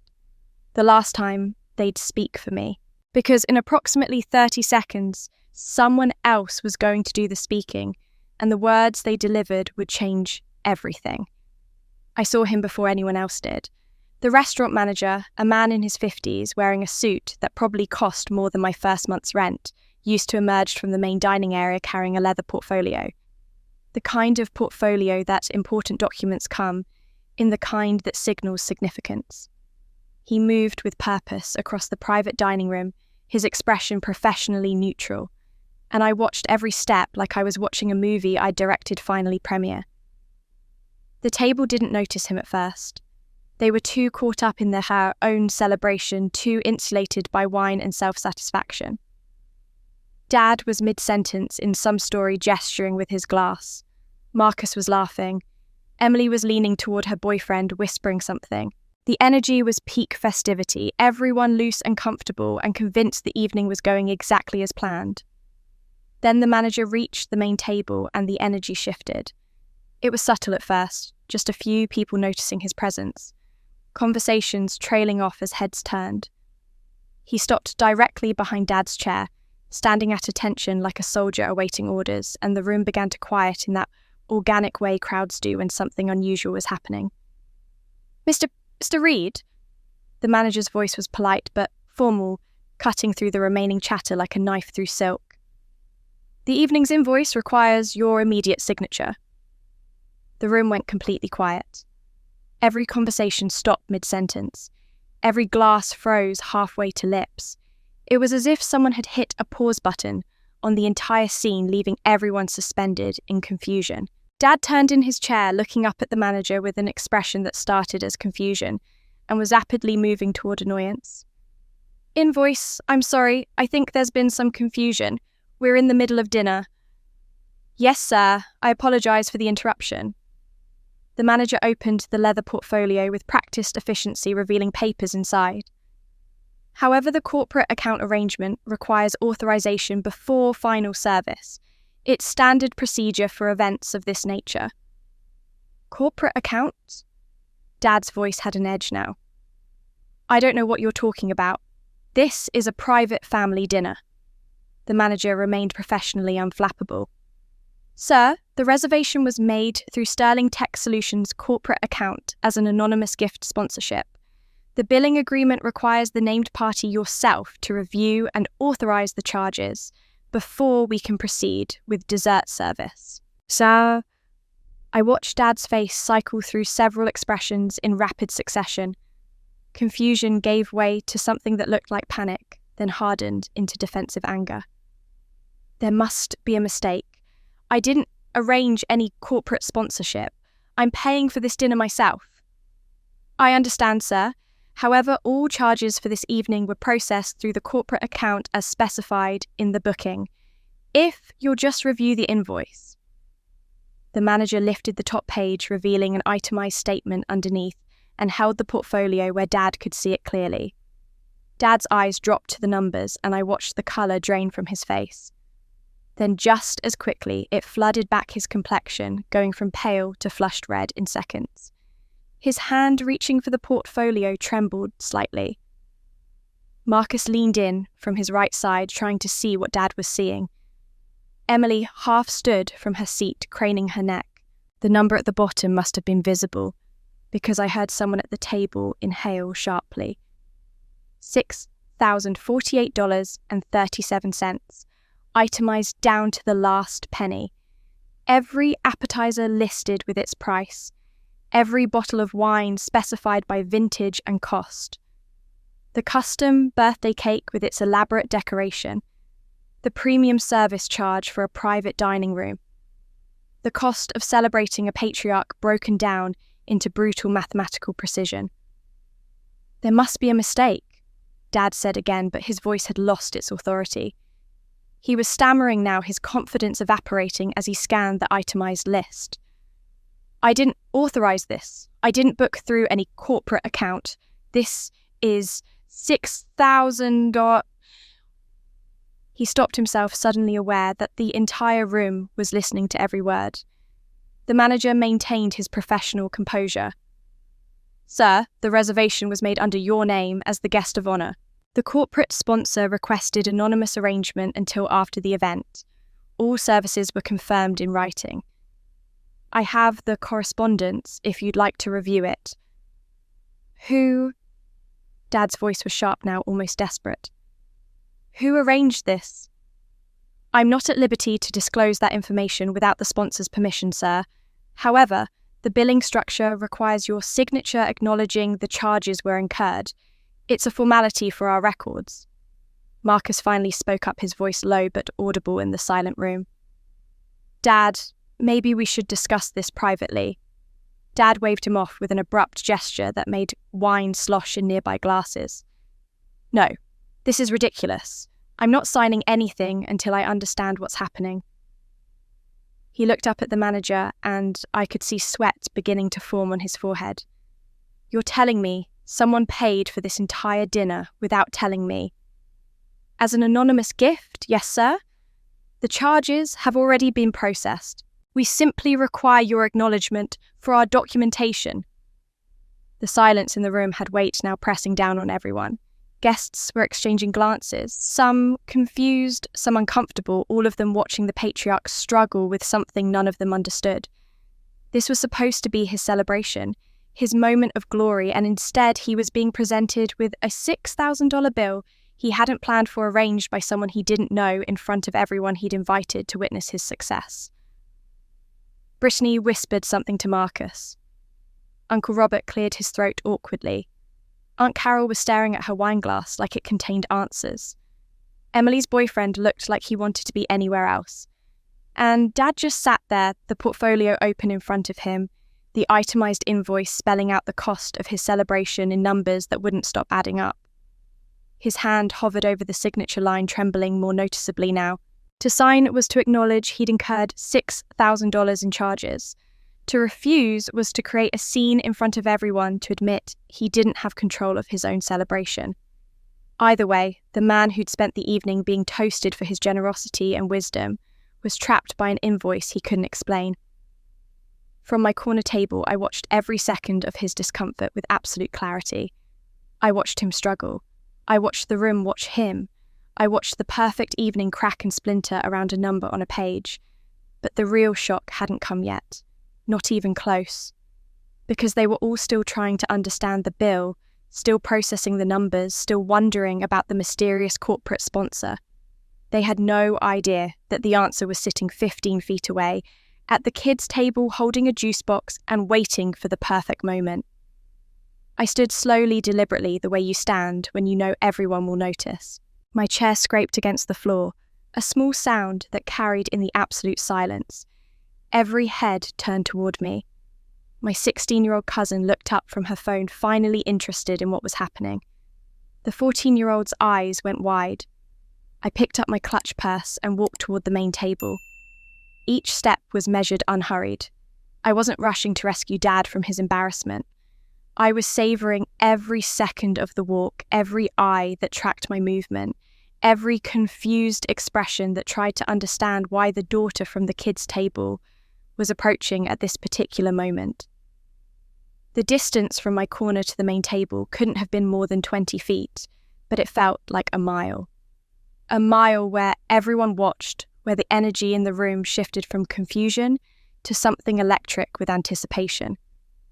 They didn't know what was happening, but they sensed it was significant. I reached the main table and stood directly across from Dad, with the restaurant manager to my left. From this position, I could see everyone's face. Marcus staring at me with that slightly annoyed expression he got when I interrupted something important.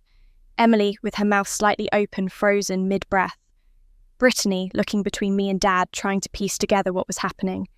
Uncle Robert leaning back in his chair like he wanted to disappear.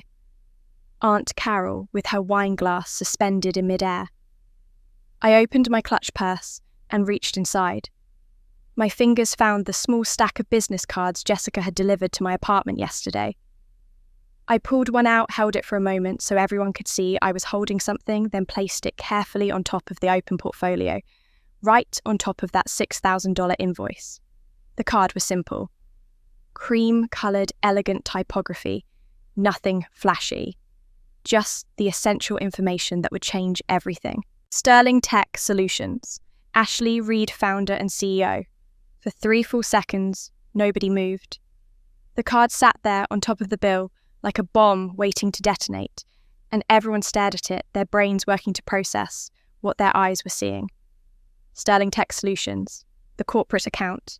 Ashley Reed, me, founder, CEO. Then, the shockwave hit. The silence that had been confused and uncomfortable became something else entirely. Profound. The kind of silence that has weight and texture, the kind you can feel pressing against your skin. I watched the realization move through the room like a visible thing travelling from person to person, each face registering the same sequence of emotions. Confusion first as they tried to reconcile the business card with the woman they thought they knew. Then disbelief because this couldn't possibly be real. Then dawning comprehension, horrible and complete. Emily moved first. Her hand jerked just a small spasm of shock, but it was enough to knock over her wine glass. The sound of crystal hitting the table seemed impossibly loud. Red wine poured across the white tablecloth, spreading like blood soaking into the fabric, in an expanding stain that nobody moved to stop. Emily just stared at it, then at me, then at the business card, her mouth opening and closing, without sound. Marcus's face was the most satisfying to watch. His confident smirk, that permanent fixture of superiority he'd worn my entire life, simply vanished. It didn't fade or diminish. It disappeared completely, replaced by an expression I'd never seen on him before. Confusion. Real, genuine confusion. And behind it, something that might have been fear. His eyes darted from the card to me to Dad, to the manager, trying to find an explanation that made sense, trying to find the angle that would let him dismiss this. Brittany leaned forward, squinting at the card like maybe she'd misread it. One of the golf buddies coughed awkwardly. Uncle Robert actually pushed his chair back from the table, slightly instinctively, creating distance from what was happening. Aunt Carol's wine glass finally made it to the table, set down with a trembling hand. And Dad. Dad stared at the business card like it was written in a language he'd never seen before. His face cycled through expressions so quickly I could barely track them. Disbelief that cracked into confusion, that hardened into something defensive, that softened into something that might have been fear. His hand, still hovering over the signature line, began trembling more noticeably. The invoice beneath the card suddenly made terrible sense. Sterling Tech Solutions. $6,000. His daughter, the one he'd sent to the kids' table, the one he'd called directionless, was the corporate sponsor. I let the silence stretch for another few seconds. Let them all sit with the weight of their realization. Let them understand that everything they'd believed about me was wrong. Then I spoke, my voice calm and professional, the voice I used in boardrooms and investor meetings, the voice of someone who controlled situations rather than being controlled by them. The bill has been paid through my corporate account. Consider it my gift for this memorable evening. I paused, let my eyes sweep across the table, making brief contact with each person. Thank you for inviting me to sit at the kids' table. It gave me the perfect view of everything. The words landed like stones in still water, each one creating ripples. My gift, my corporate account, the kids' table, the perfect view. Every phrase was deliberate, designed to highlight the reversal that had just occurred. I wasn't the charity case they'd pitied. I was the benefactor they'd never suspected. Dad finally found his voice, though it came out strangled and weak. Ashley, this doesn't... He looked at the card again, picked it up with shaking fingers, studied it like maybe the words would change if he looked hard enough. You're the CEO, you run Sterling Tech. Founder and CEO, I corrected gently. I started it 8 years ago. We went public 2 years ago. The IPO was quite successful. Marcus made a sound, something between a laugh and a cough. This is Sterling Tech, the company that... He stopped, his face going pale. He knew. Of course he knew. Everyone in tech and business knew Sterling Tech. We'd been profiled in Forbes last year. Our collaboration platform was used by 3 million people. Our market cap was in the hundreds of millions. Yes, I said simply, that's Sterling Tech. Emily was crying now, silent tears running down her face, though I couldn't tell if they were from shock or shame or something else entirely. Her boyfriend had his arm around her shoulders, but he was staring at me like I'd just grown a second head. The restaurant manager cleared his throat softly. Miss Reed, should I note in our records that you've authorised the charges? Yes, please. Everything was exactly as ordered. Your staff did excellent work tonight. He nodded, made a note in the portfolio and quietly withdrew, leaving the business card on the table, like evidence at a crime scene. I stood there for another moment, looking at each of them in turn. At Dad, who couldn't meet my eyes. At Marcus, whose world had just tilted sideways. at Emily, who was still crying, at all the relatives and friends who'd watched me be dismissed and had said nothing. They finally saw me, but not with love, with fear. And I was just getting started. Though in the 2 weeks following that dinner, I began to realise that perhaps they were getting started too. My phone became a weapon of constant interruption. It started the morning after the party, a trickle of texts that became a flood by the end of the first week. Relatives I hadn't heard from in years suddenly remembered my number. Aunt Linda, who'd asked, "Which daughter are you again?" at the party, called on a Monday morning while I was reviewing quarterly reports. "Ashley, sweetheart, I've been thinking about you non-stop since Saturday." Her voice dripped with warmth that hadn't existed 2 weeks ago. "Your mother would be so incredibly proud of you. I wish she could have seen what you've become. She always knew you were special." Special. The word I'd never been called by anyone in my family was suddenly everyone's favourite descriptor. I listened to Aunt Linda talk for 15 minutes about how she'd always seen my potential, how she'd always believed in me, how proud she was to be my aunt. Not once did she acknowledge that she'd forgotten my name 2 weeks ago. Not once did she mention the kids' table. "I'd love to take you to lunch sometime," she finished. "Just us girls. I want to hear all about your success."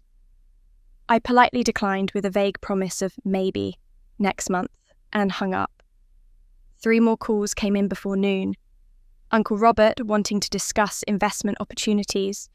A second cousin I'd met maybe twice asking if Sterling Tech was hiring.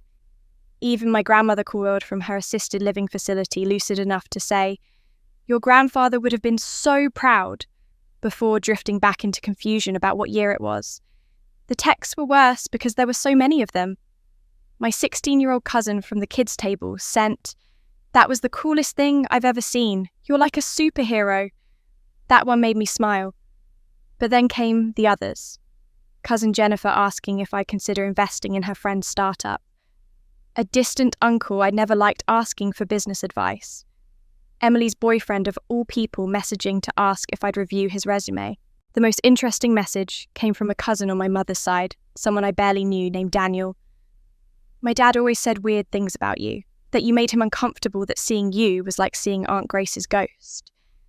Now I know why you reminded him of what he lost. And people don't like being reminded of their losses." That message I saved. It felt true, in a way the congratulations and connection requests didn't. By day 5, I had 73 unread messages, 42 missed calls, and a LinkedIn inbox that had exploded with connection requests from people I'd last seen at family reunions I'd been excluded from. The same people who'd watched me sit at the kids' table without objection now wanted access advice opportunity. They saw value where they'd seen nothing before, and the whiplash of their sudden interest was almost funny. Almost. On day 7, the local news picked it up. Someone from the party, probably one of the golf buddies or their wives, had posted about it on social media. Most amazing moment at a birthday dinner. CEO reveals she's been successful all along and paid for entire party. Talk about a plot twist. The post had gone viral, locally shared hundreds of times, and a reporter from the city's lifestyle magazine had reached out for an interview. I declined, but they ran a piece anyway. Local CEO reveals identity at family celebration. The article was surprisingly positive, painting me as humble and generous, a hidden success story, a woman who'd supported her family from the shadows. It was heartwarming fiction that bore little resemblance to what had actually happened, but I supposed that was how these things worked. Complicated family dysfunction didn't make for feel-good content. The comments section, though, told a different story. Some people thought it was inspiring. Others called it humiliating for my father. A debate raged about whether I'd been generous or cruel, whether the reveal was justified or petty. She paid for the party, but made him look like a fool in front of everyone. One person wrote. Another countered, maybe he should have treated his daughter better. On and on it went, strangers arguing about a situation they didn't understand, reducing years of pain to a binary of right or wrong. I read through the comments once, then closed the browser. Public opinion was irrelevant. This wasn't about looking good to strangers. This was about something else. Something I was still trying to name. Because here was the truth I was slowly recognizing. The reveal had felt good in the moment, satisfying, in that clean way revenge.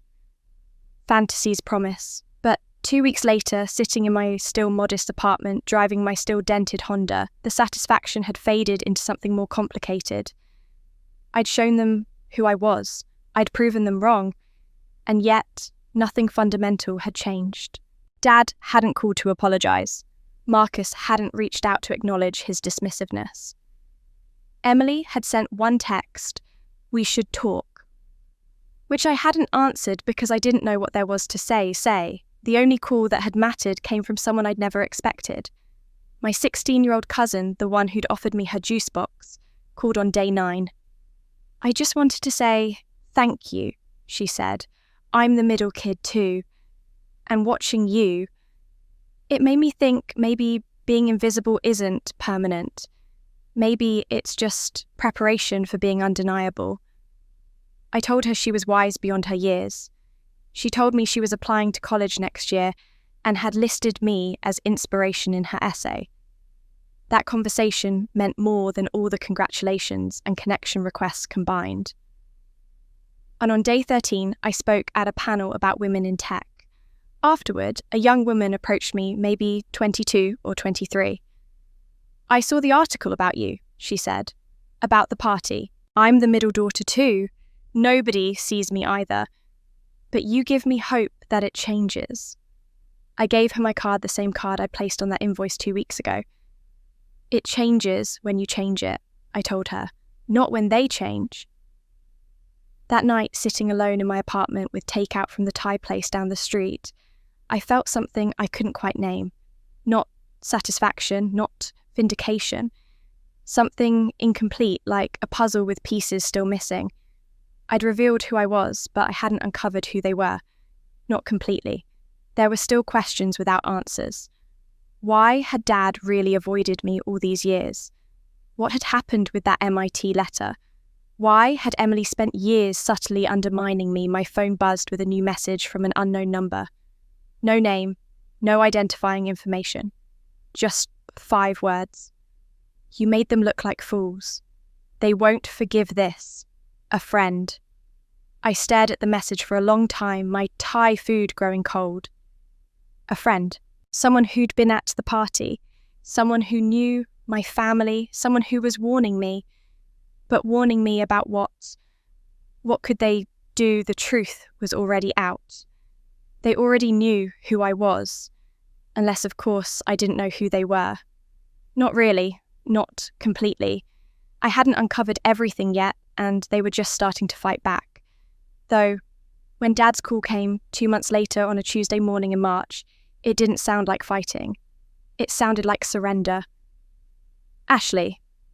His voice was different, softer than I'd ever heard it, stripped of the casual authority that usually characterized his tone. "Can we talk?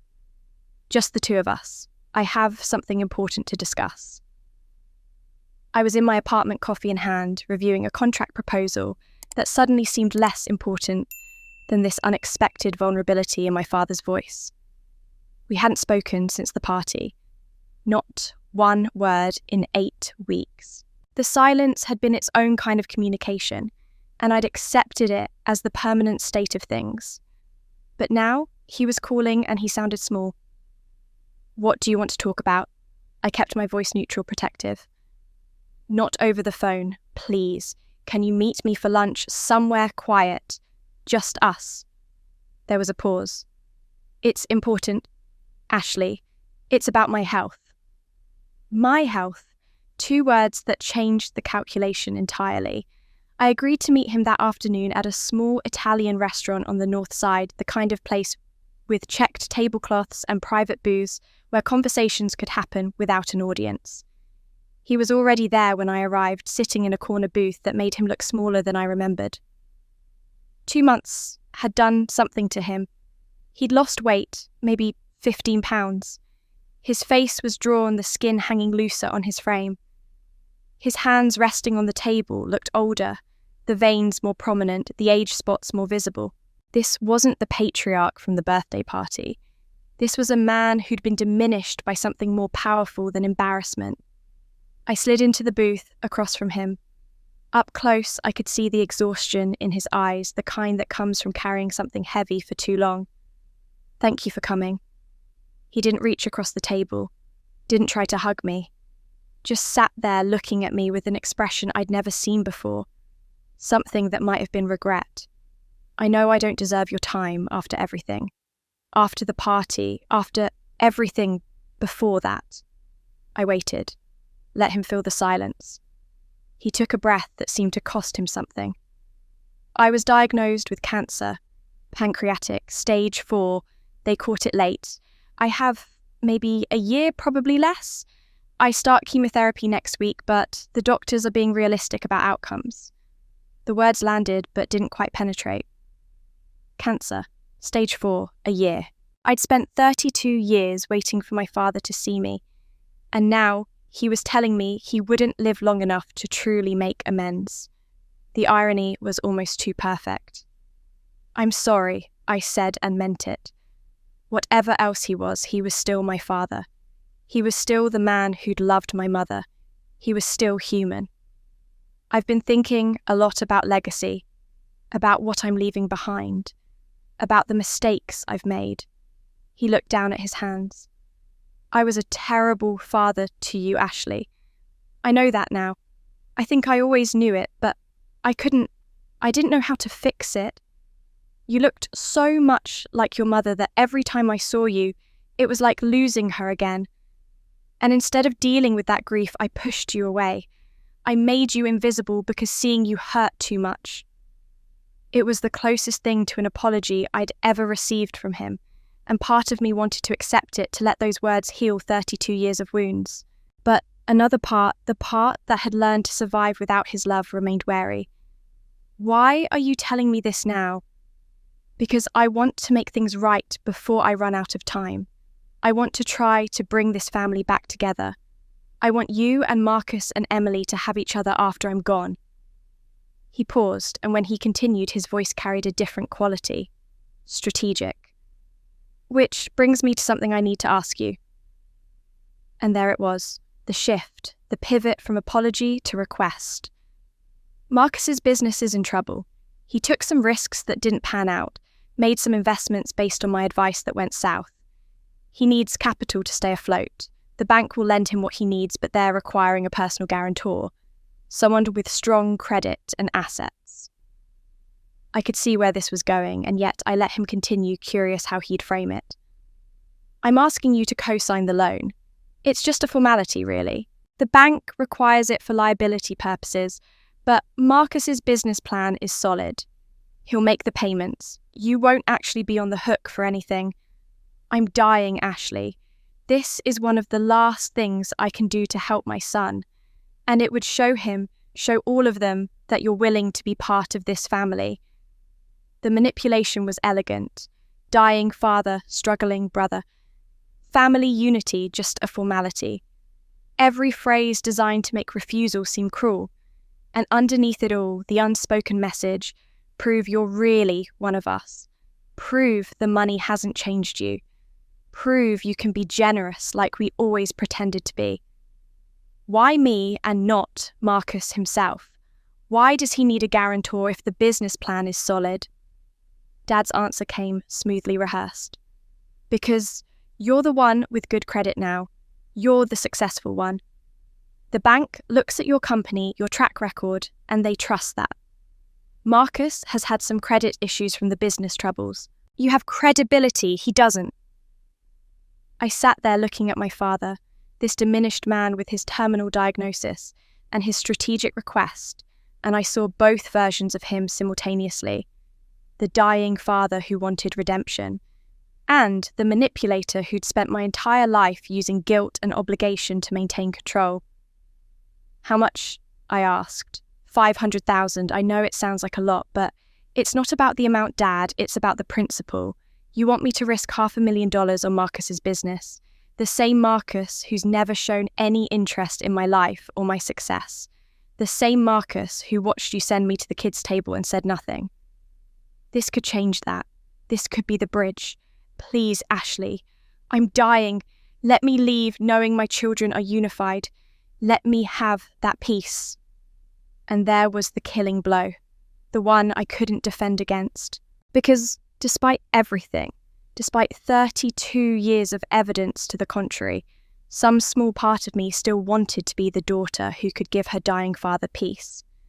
Some small part of me wanted to believe that family could be more than what it had been. I thought about the anonymous message from 2 months ago. You made them look like fools. They won't forgive this. Was this the fight back? Was this the revenge disguised as reconciliation? But looking at my father's drawn face, his trembling hands, his genuine exhaustion, I couldn't convince myself it was all strategy. He was dying. That part was real. And dying people did want to make things right, didn't they? I need to see the loan documents, the business plan, everything. Dad's face flooded with relief. Of course, Marcus will get you everything. Thank you, Ashley. You have no idea what this means. 3 days later, I sat in a bank office reviewing paperwork that looked legitimate. Marcus's business plan seemed solid enough. The loan terms were standard. As personal guarantor, I'd only be liable if Marcus defaulted and the business projections showed healthy cash flow. My lawyer reviewed it and said it was technically sound, though he cautioned against mixing family and finances. I signed because I wanted to believe. I signed because my father was dying. I signed because some part of me still hoped that this could be the turning point, the moment when my family finally saw me not as a resource to exploit, but as a daughter who deserved their love. As I left the bank, my phone rang. I didn't answer, but later I'd check my voicemail and hear Dad's voice one more time. She signed, moved forward with the plan. I signed because I wanted to believe, and they were counting on exactly that. What I didn't know was that while I was signing one document, someone else was signing dozens more, all in my name, slowly dismantling everything I'd built. The call came on a Thursday morning in April, while I was presenting to potential investors. My phone vibrated repeatedly in my pocket, the insistent buzz of someone who wouldn't stop calling. I excused myself and stepped into the hallway annoyed at the interruption, expecting maybe a family emergency given the persistence. Ms. Reed, this is Special Agent David Morrison with the FBI's Cybercrimes Division. We need you to come to our office immediately. There's been a significant fraud case involving your identity and we need your cooperation. The words didn't make sense at first. FBI, cybercrimes, fraud, my identity. I stood in that corporate hallway with its generic art and beige carpet and felt the floor tilt beneath me. I don't understand. What kind of fraud? I can't discuss details over the phone, but I can tell you that someone has been using your credentials to sign contracts and collect payments from your business partners. We've frozen your accounts pending investigation. You need to come in now. Frozen accounts. The words penetrated through my confusion like ice water. My business accounts, my personal accounts, everything I'd built over 12 years suddenly inaccessible. I cancelled the investor meeting called Jessica to handle damage control and drove to the FBI field office in a daze that felt like moving underwater. The conference room they put me in was sterile and cold. Agent Morrison was in his 40s, sharp-eyed and professional, with a younger agent named Chen beside him taking notes. They laid out the evidence like autopsy photos, each document a small death of the life I'd known. Over the past 30 days, someone has been systematically defrauding your business partners using your digital identity. They've signed contracts for services your company never provided, collected advance payments, then disappeared. We're talking about 6 different companies' total losses approaching $300,000. They showed me contracts with my signature perfectly forged, emails from my company account that I'd never sent, bank transfers I'd never authorized. The sophistication was terrifying. This wasn't some random hacker. This was someone who knew exactly how my business operated, who my clients were, how I communicated. The concerning part, Agent Chen said, pulling up another screen, is that the perpetrator had deep access to your systems. We're talking years of access. They knew your passwords, your security questions, your patterns. They've been inside your email, your cloud storage, your financial accounts. The timeline suggests they've had access since approximately when you started your business. 8 years? Someone had been watching me for 8 years, sitting in my digital space like a ghost waiting for the right moment to strike. The violation of it made my skin crawl. Digital forensics show login patterns from multiple devices, mostly local to your area. Whoever did this was close to you, Ms. Reed. Close enough to observe your habits, maybe even close enough to have physical access to your devices at some point. We need you to think about who could have had that kind of access. I thought about my family. My apartment that I'd left unlocked when I'd first started out back when I was too naive to think anyone would want to sabotage me. The holidays I'd spent at home with my laptop working, while everyone else celebrated. Marcus asking to borrow it once to check his email. Emily looking over my shoulder at coffee shops. Just curious about what you're working on. Years of small moments that suddenly felt sinister. How long will my accounts be frozen? Until we complete the investigation. Could be weeks, could be months. We need to trace every transaction, verify every document. In the meantime, I'd suggest you secure any assets you have access to and get a very good lawyer. I left the FBI office 4 hours later with a stack of documents and a sense of vertigo that wouldn't fade. Everything I'd built was suddenly in question. My business partners were calling demanding explanations. My reputation, so carefully constructed, was crumbling under the weight of fraud I hadn't committed. I drove without thinking, my car taking me somewhere my conscious mind hadn't chosen. I ended up at Riverside Cemetery, at my mother's grave with its simple headstone, Grace Marie Reed, beloved wife and mother. I sat on the bench nearby, the April sun warm on my face, and tried to understand how my life had imploded so completely in a single morning. Ashley. I looked up to see an elderly woman approaching someone I vaguely recognized from old photographs. She was in her 70s with white hair and kind eyes that held recognition. I'm sorry to intrude. I'm Dorothy Brennan. I was your mother's closest friend from college. I saw you sitting here and I've been meaning to reach out to you for years now, but I didn't know how to find you. It's okay, I said, though nothing felt okay. She sat beside me on the bench, moving with the careful precision of someone whose bones had become fragile. I found something after your mother died, something I gave to your father because I thought he'd give it to you. But recently, I heard about what happened at his birthday party. I heard about the tension in your family, and I started wondering if he ever actually gave it to you. She pulled an envelope from her purse, yellowed with age, the edges worn. I found this in your mother's things. She kept a box of important documents, things she wanted to make sure didn't get lost. This was in there. I took the envelope and my hands started shaking before I even read the return address. Massachusetts Institute of Technology Office of Admissions. My name, my old address, postmarked April 18th, 14 years ago. The envelope had been opened carefully, the flap unsealed. I pulled out the letter inside and the words blurred as I read them.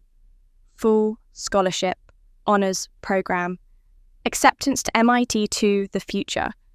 I'd been told wasn't possible to the education I'd sacrificed to stay home with Grandma. The postmark, Dorothy said quietly, that's April of your senior year, right around when you should have been making college decisions. April 18th, I knew that date. That was the week Dad had told me Grandma needed me, that college could wait, that one more year wouldn't matter.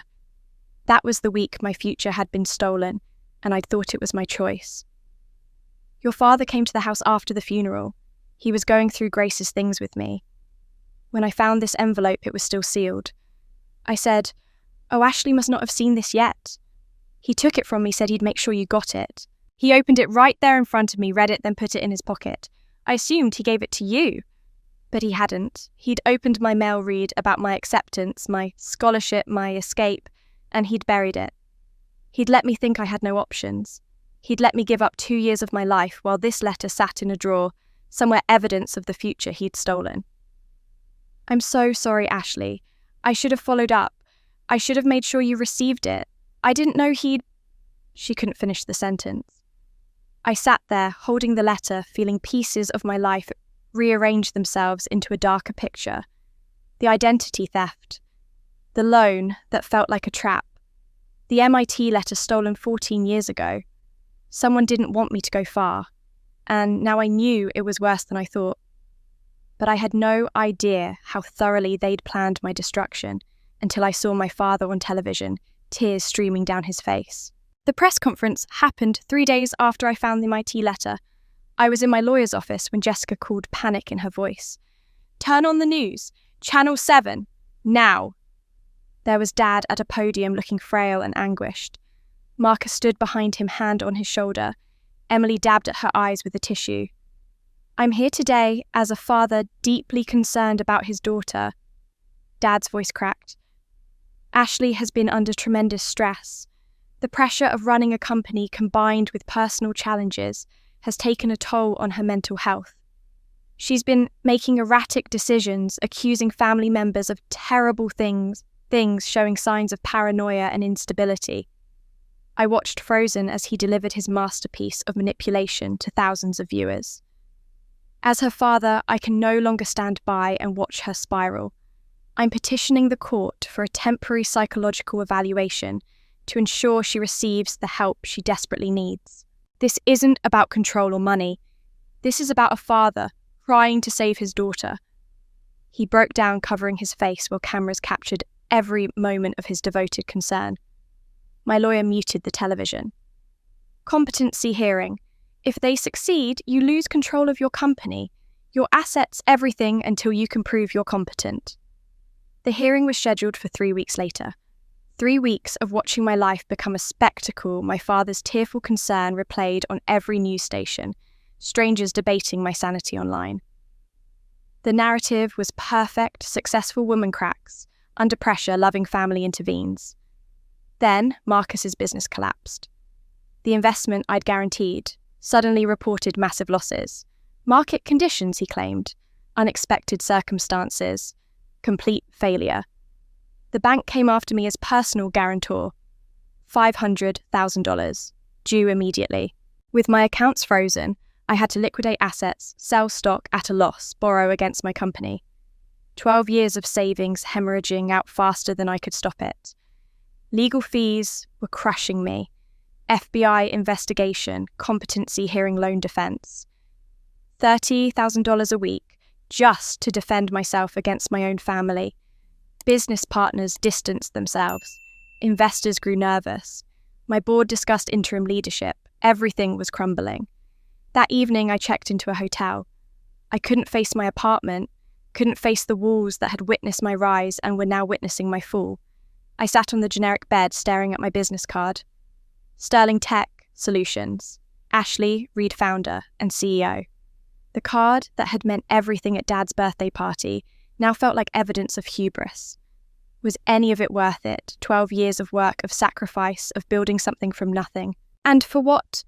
To be systematically destroyed by people who should have loved me. I picked up my phone and pulled up Dad's number. I wanted to ask him one simple question. Why? But before I could press call, my eyes fell on my wallet lying open on the bed. Mum's photo was visible, her college graduation picture. Young and hopeful and alive. I'd carried it for 14 years through every hard moment. I remembered Dorothy's words at the cemetery. Mum had saved that MIT letter in a special box, things she wanted to make sure didn't get lost. She'd known I might need proof someday. She'd trusted I'd overcome the obstacles.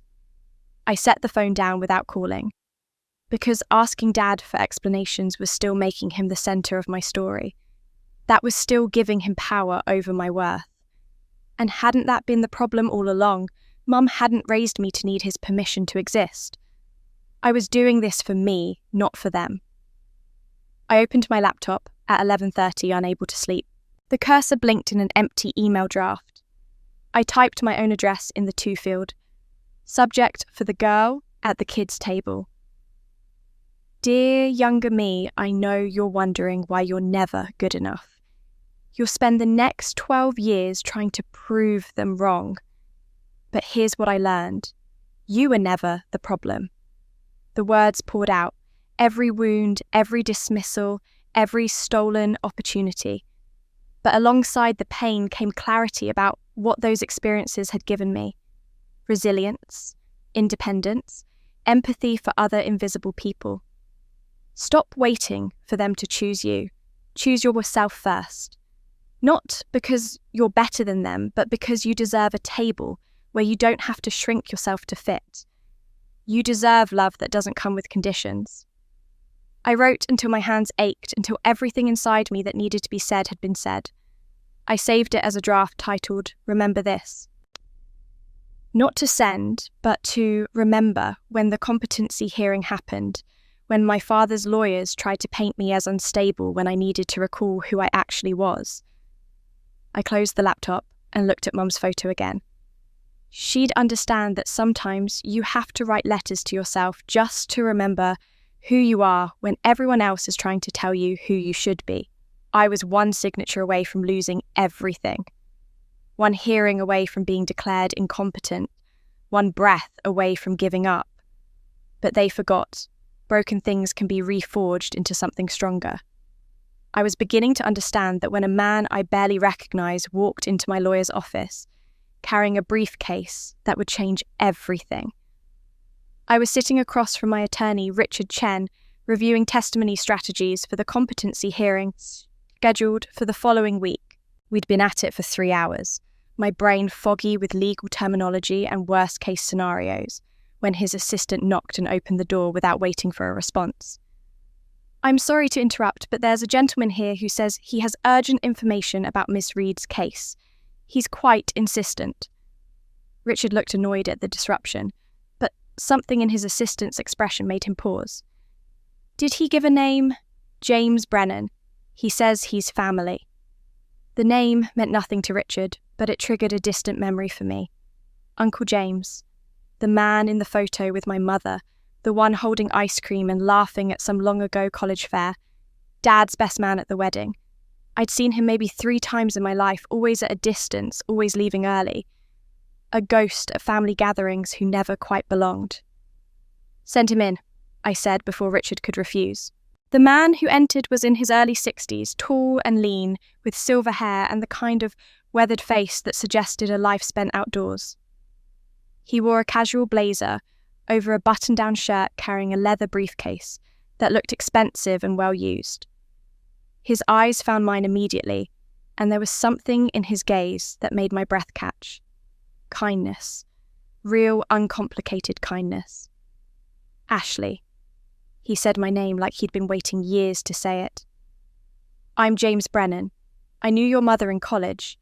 I should have come sooner, but I made a promise to wait until you truly needed me. That time is now. He set the briefcase on Richard's desk and opened it with practiced efficiency.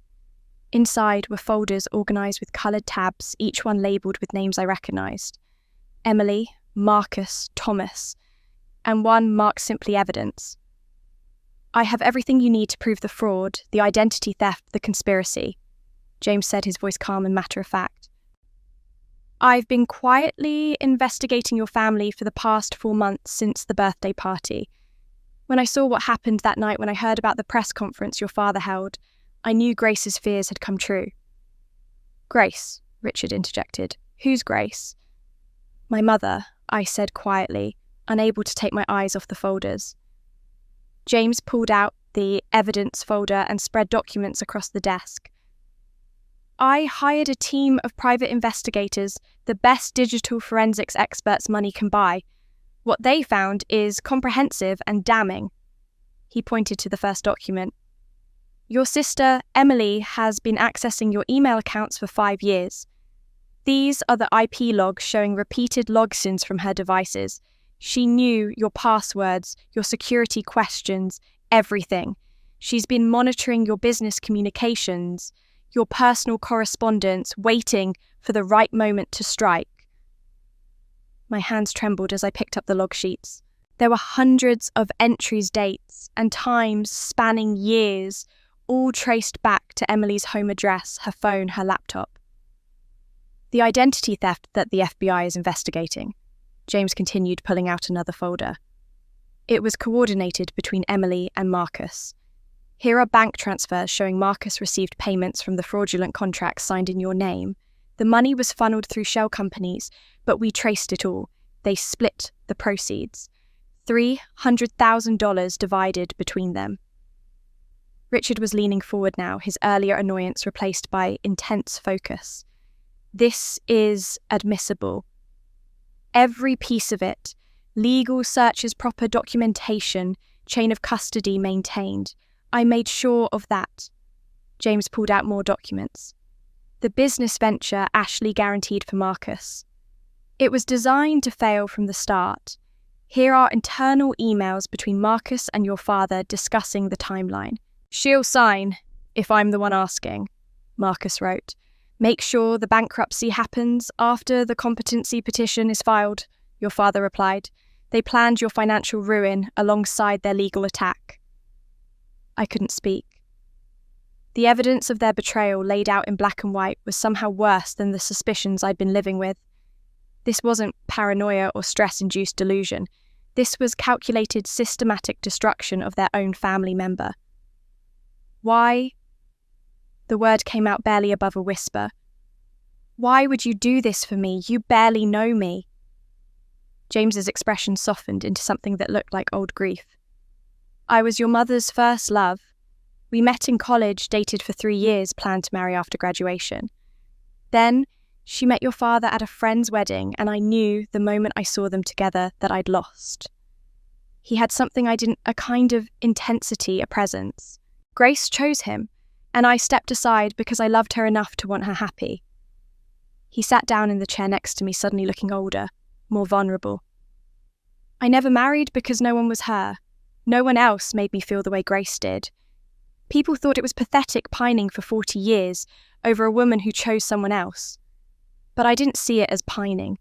I saw it as knowing what love actually felt like and refusing to settle for less. When she died, I made a promise at her funeral. Not out loud, not to anyone but myself. I promised to watch over her children, especially you. Grace used to talk about you even when you were small. She worried about you. She said you were too much like her, strong enough to survive anything, but tender enough to be broken by the people who should love you most. James pulled out a sealed envelope from the briefcase, this one cream-coloured and marked with my mother's handwriting, for Ashley when she needs it most. Your mother made me promise something else before she died. She was in the hospital, knew she wasn't coming home. She gave me this letter and said, if my daughter ever faces destruction from her own family, give her this, because they will destroy her if they can. Thomas can't bear to look at her, and that kind of resentment doesn't fade, it grows. She knew Ashley. Even before she died, she knew. I took the envelope with shaking hands, but didn't open it. Not yet. I needed to understand everything first. You've been watching me for 12 years. From a distance. Making sure you were safe. When you started your business, I made some quiet investments in your competitors to understand your industry. When you succeeded, I was proud but not surprised. You're Grace's daughter. He gestured to the evidence spread across the desk. When your father held that press conference calling you unstable, I knew it was time to stop watching and start acting. So I hired investigators and we found everything. Richard was already organising the documents, his mind clearly racing through legal strategies. This changes everything. The competency hearing the FBI investigation, all of it. With this evidence, we can file counter-charges. Fraud, conspiracy, identity theft, defamation. James nodded. That's why I'm here. To give Ashley the weapons she needs to fight back. Grace would never forgive me if I let them destroy you. I looked at this man, this stranger, who'd loved my mother enough to spend 40 years keeping a promise to a ghost. I wasn't completely alone. Mum had left me a guardian angel, and he'd been watching the whole time. And now, armed with the evidence James had gathered, I was finally ready to stop defending and start attacking. The week after James walked into my lawyer's office was a blur of legal filings. Richard worked with his team around the clock, organising the evidence into airtight cases. We filed countersuits against all three of them: defamation against father for the press conference fraud, and conspiracy against Marcus and Emily for the identity theft and financial schemes, civil theft for the money they'd stolen through fake contracts. Each lawsuit was backed by hundreds of pages of documentation that James's investigators had compiled: IP logs, bank transfers, email records, recorded phone conversations. The kind of evidence that doesn't leave room for interpretation or excuse. The FBI received copies of everything. Within 48 hours, Agent Morrison called to inform me that their investigation had concluded. I was fully cleared. Not only was I not the perpetrator, I was the victim of a sophisticated years-long fraud committed by family members with intimate knowledge of my business operations. The agents were preparing criminal charges. Emily would face federal wire fraud charges. Marcus would face conspiracy and money laundering. The case was being handed to federal prosecutors. The competency hearing proceeded as scheduled on July 8th, but it had become a formality rather than a threat.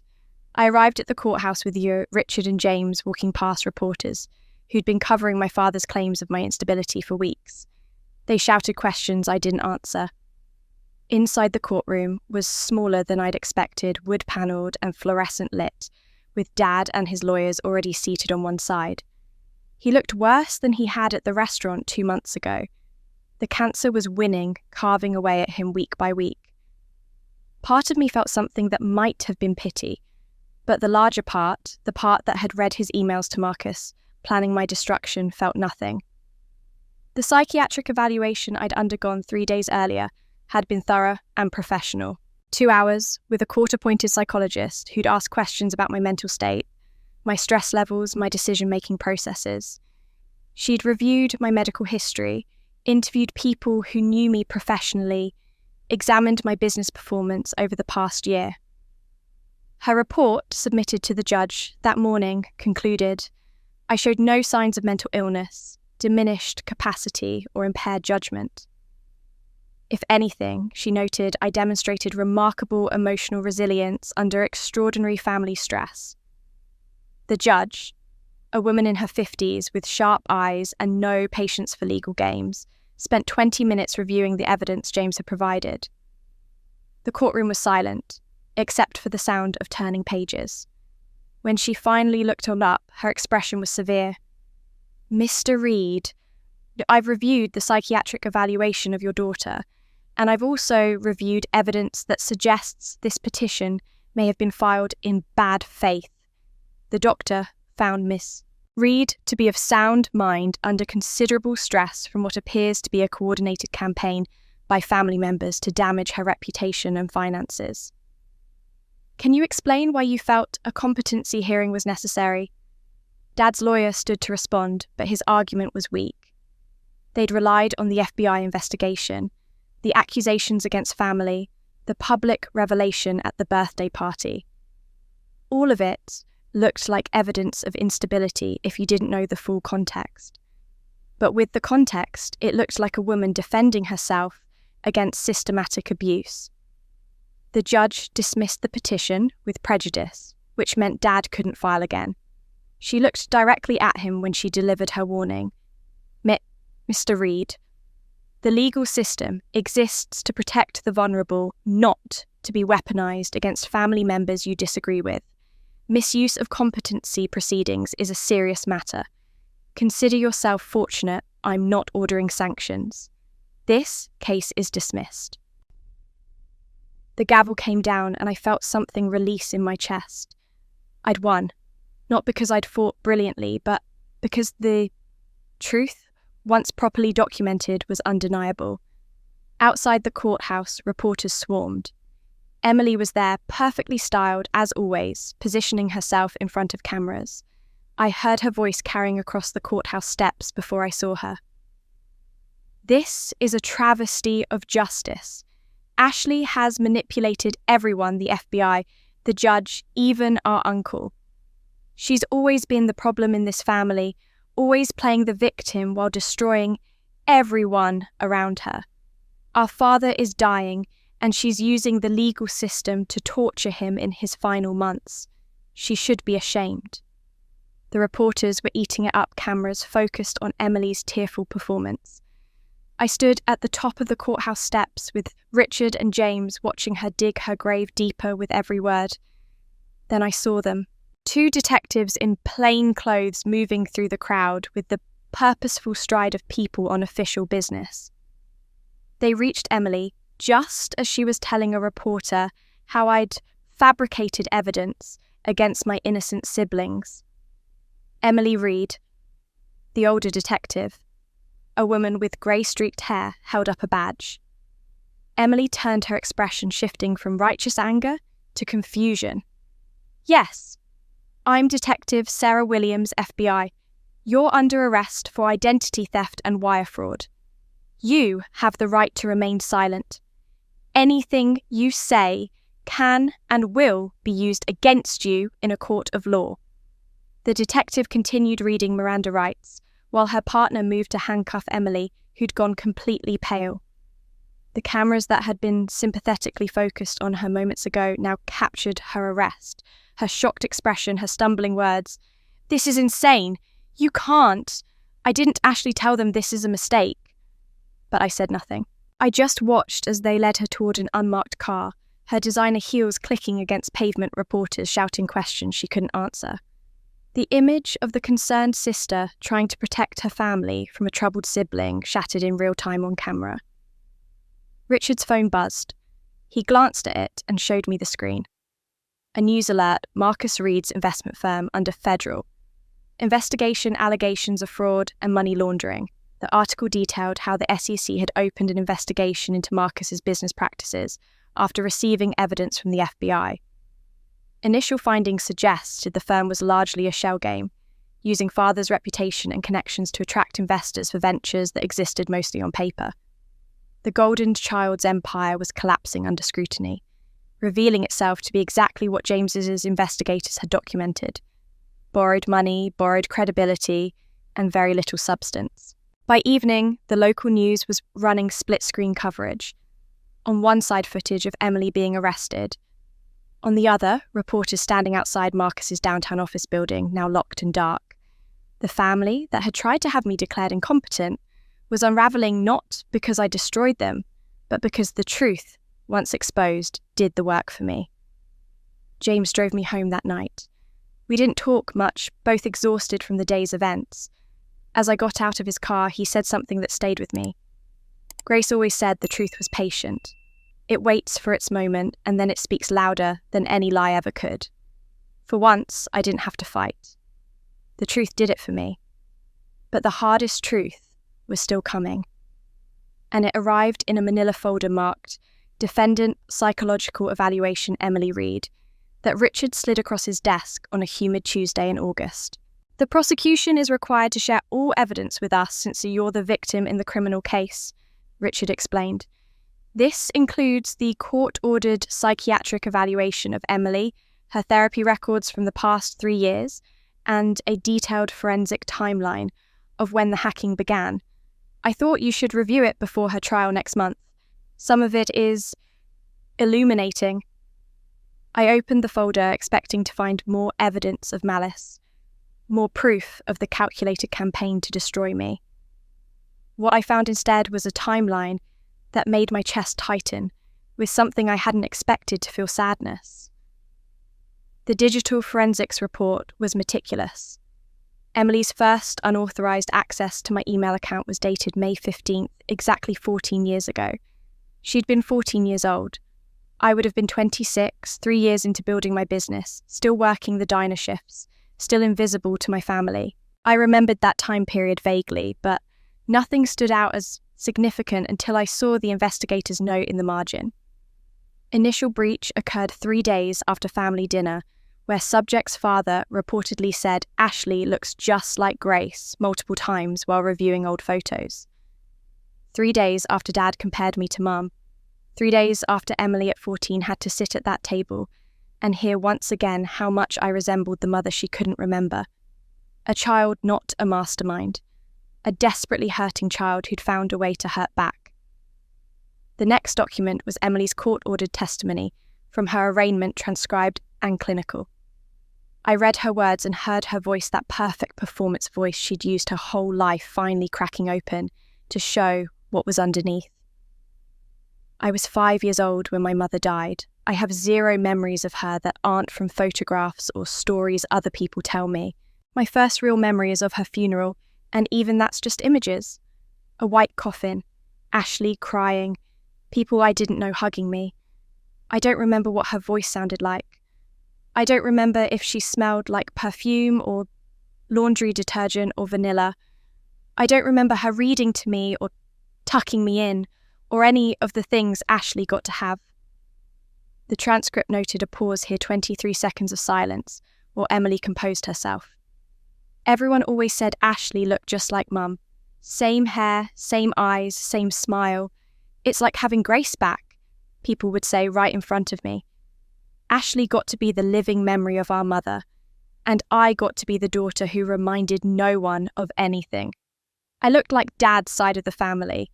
I had nothing of hers in me, so I was nothing of hers. I had to stop reading. My hands were shaking, tears blurring the words. I'd spent 32 years feeling invisible, but at least I'd had 8 years of Mum's love, 8 years of memories that sustained me. Emily had nothing. She'd lost Mum before her brain could even form permanent memories. She'd spent her entire conscious life being told about a woman she couldn't remember while watching me embody everything she'd lost.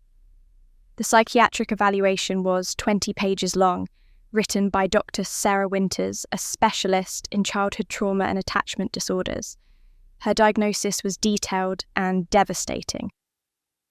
Patient presents with severe attachment disorder, stemming from early maternal loss, complicated by paternal emotional neglect and chronic feelings of inadequacy. Patient's relationship with older sister became pathological focus of identity issues. Where patient lacked connection to deceased mother, older sister possessed both physical resemblance and early memories, creating perceived inequality that patient experienced as existential threat to sense of self. The clinical language tried to make it objective, but the pain underneath was raw. Dr. Winters continued, patient reports that father's repeated comments about older sister's resemblance to mother created what she describes as feeling like a ghost in my own family. While father and brother actively avoided older sister due to painful reminders of loss, patient was simultaneously overlooked and desperately seeking validation. Patient's sabotage of sister's career and relationships represents pathological attempt to erase the reminder of what I could never have, in patient's own words. There was a note about Emily's therapy history. She'd been in treatment on and off since she was 16, always presenting with depression and anxiety, always describing feelings of not belonging in her own family. Multiple therapists had noted her obsessive comparison to me, her conviction that she was fundamentally unlovable because she didn't carry Mum's features or memories. One therapist from 3 years ago had written, patient fixates on sister as source of all family dysfunction, unable to recognise that patient and sister are both victims of same parental neglect manifested differently. Both victims. The phrase stayed with me as I read through the rest of the documents. Transcripts of therapy sessions where Emily talked about watching Dad walk past her to hug me at Mum's funeral, about hearing relatives say, at least you have Ashley, she's just like Grace, as if I was a replacement for the mother we'd both lost. About the rage that built up over years of being the daughter who didn't matter, didn't remind anyone of the person everyone missed most. The final document was a letter Emily had written to her therapist, but never sent included in the evidence because it detailed her hacking activities. But what struck me wasn't the confession of crimes. It was the pain, I don't hate Ashley. I've never hated her. I hate that she got mum and I didn't. I hate that she has memories I'll never have.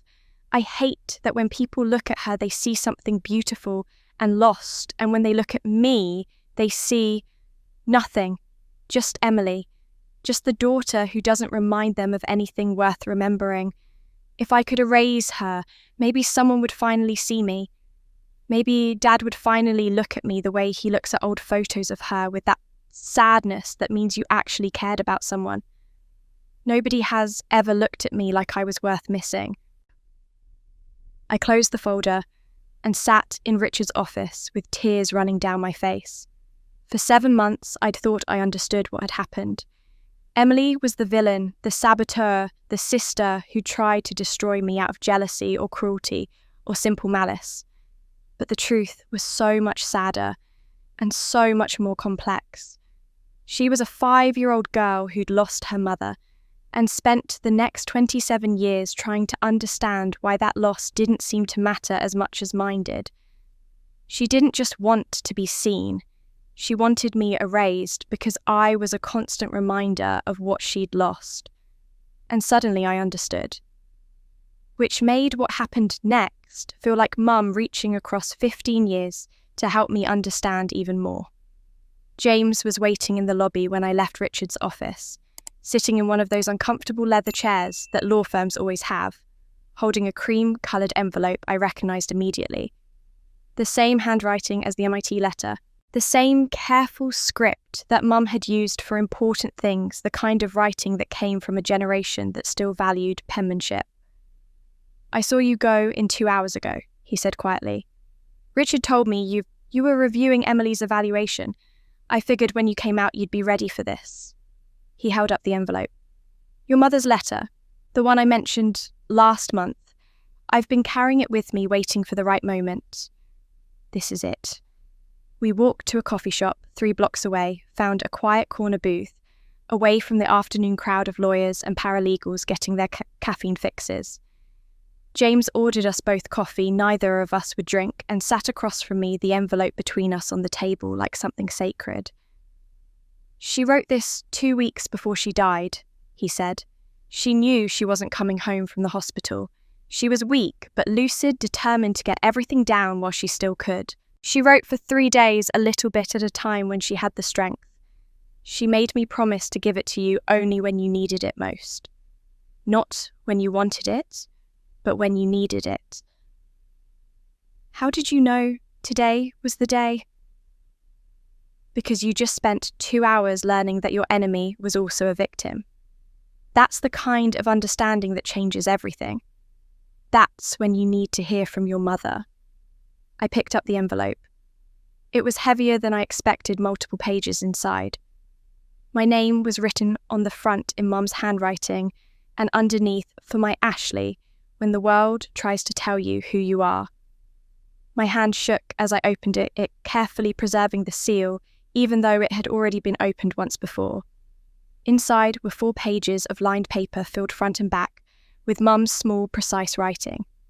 The date at the top, June 3rd, 15 years ago. I would have been 17 1 year before the MIT letter, 1 year before she died. "Ashley, my darling girl," it began, and I heard her voice so clearly it made my throat close up. "If you're reading this, it means the worst has happened. Your father pushed you away, and you've suffered for looking like me. I'm so sorry, sweetheart. I'm so desperately sorry that the gift I gave you, my face, my spirit, the parts of me that you carry, became your curse in this family." I had to stop reading, tears blurring the words. James pushed a napkin across the table without saying anything, giving me space to cry without making it awkward. "I need you to understand something that took me years to see. Your father loves you. He loves you so much that it breaks him. But he loved me first, and he loved me with the kind of intensity that doesn't leave room for anything else. When I die, and I'm dying, Ashley, we both know that now he's going to break. And you're going to pay the price for looking like me." The letter continued, page after page, of Mum explaining what she'd observed in her marriage and her family, in the way Dad looked at me versus how he looked at Marcus and Emily.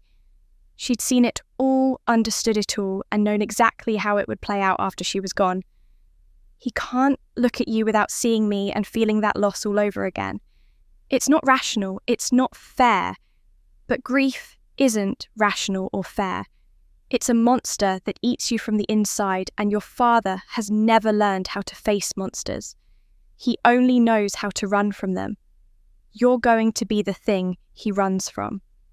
She wrote about Emily too, with a mother's intuition that was devastating in its accuracy.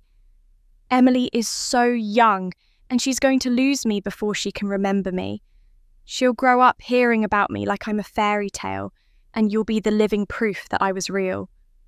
That's going to hurt her in ways she won't understand for years.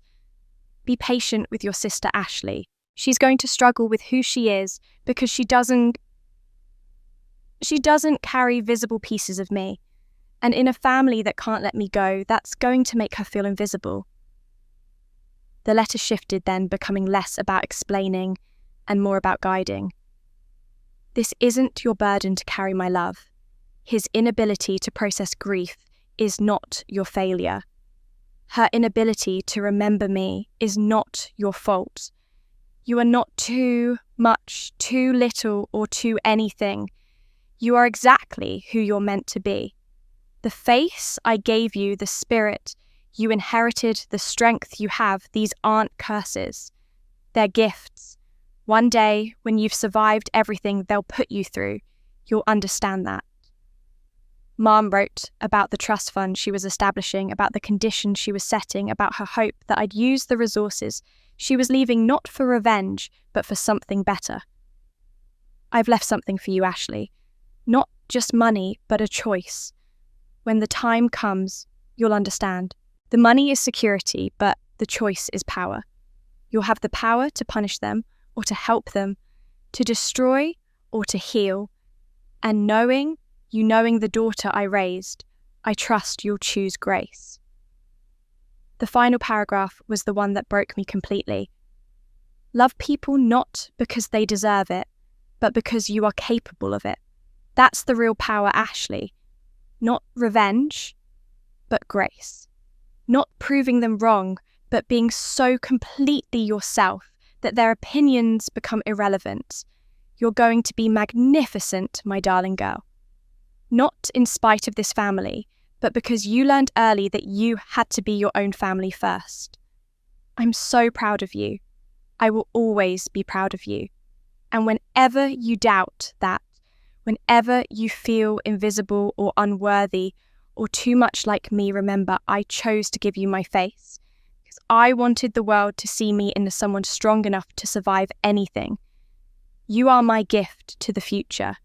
Don't let them convince you you're anything less. All my love forever, Mum. I sat in that coffee shop booth with James across from me and cried like I hadn't cried since I was 8 years old. Mum knew. She knew everything that would happen. And she'd prepared for it. She'd prepared for it in ways I was only beginning to understand when James called me to his lawyer's office in early September to hear the full terms of the trust she'd left behind. The office belonged to Margaret Chen, an estate attorney in her 60s who'd been Mum's lawyer and had maintained the trust for 15 years.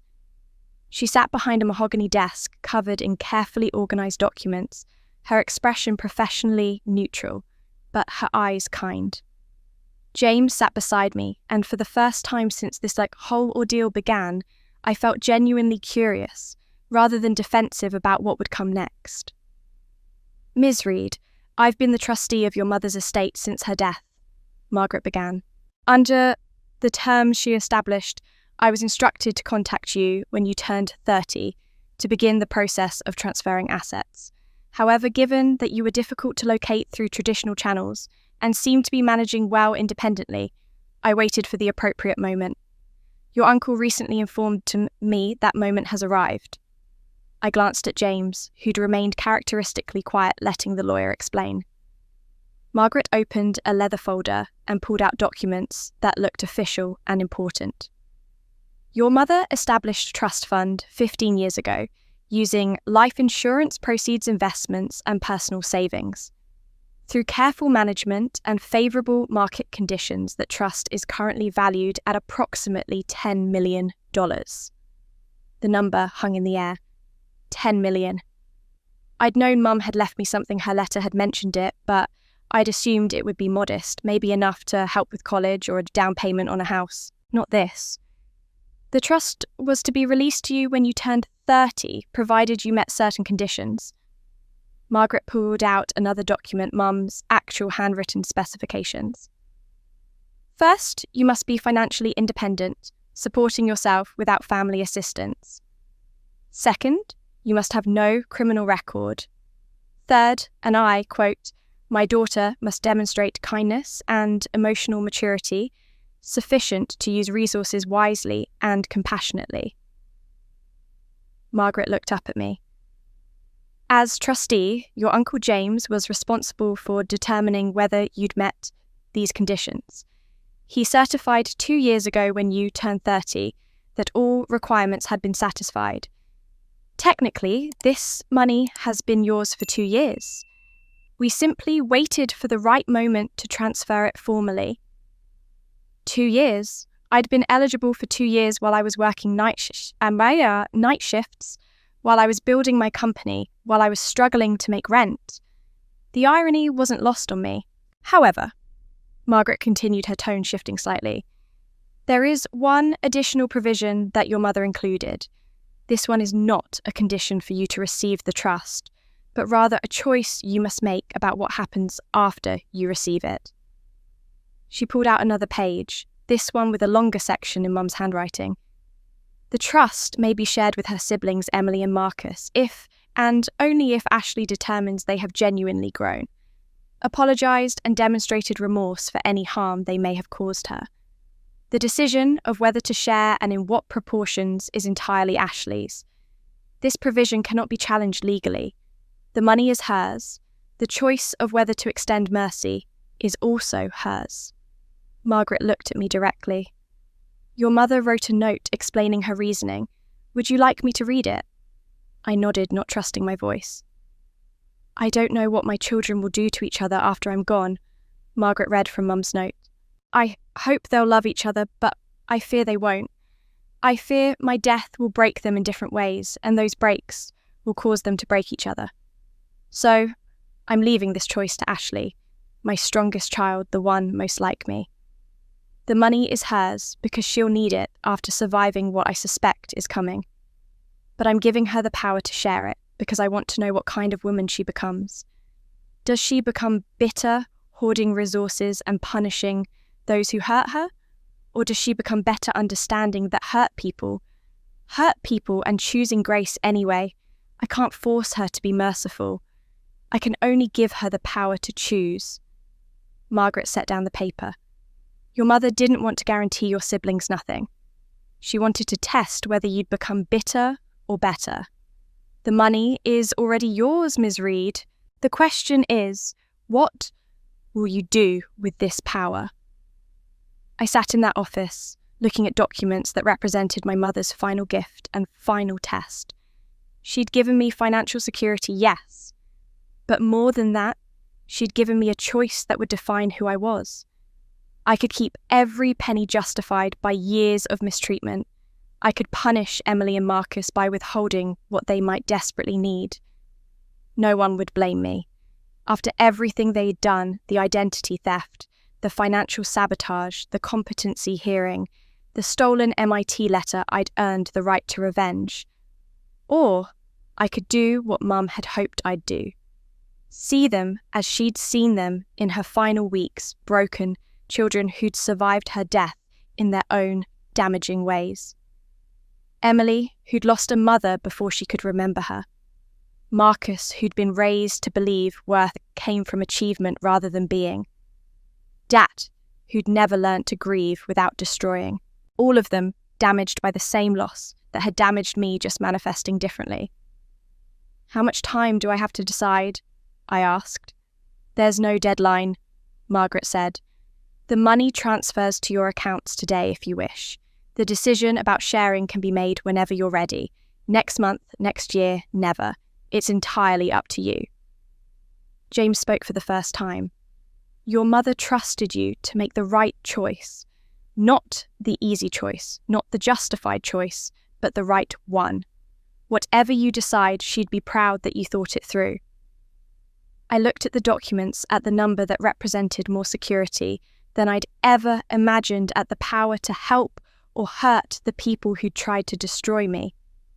The ultimate test wasn't surviving their cruelty.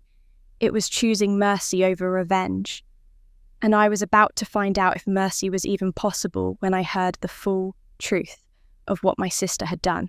The courtroom was smaller than the one where my competency hearing had been held, more intimate and somehow more oppressive. October rain streaked the windows, grey light filtering through to cast everything in muted tones. Emily sat at the defence table in a navy blue dress that made her look younger than 27. Her lawyer, beside her, in his standard issue suit, shuffling papers with practiced efficiency. I sat 3 rows back in the gallery, close enough to see, but far enough to maintain distance, watching my sister prepare to confess to crimes I was only beginning to fully understand. The judge, an older man with wire-rimmed glasses, and the weary expression of someone who'd heard too many apologies that didn't mean anything, called the court to order.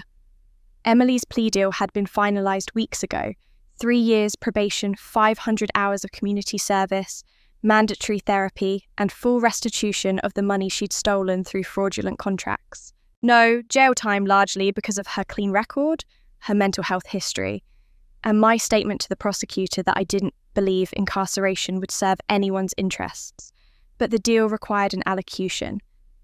Emily had to stand before the court and take full, explicit responsibility for every crime she'd committed. No minimising, no excuses, no blaming circumstance or other people. Just truth. Ms. Reed, the judge said, his voice carrying the formal weight of judicial authority.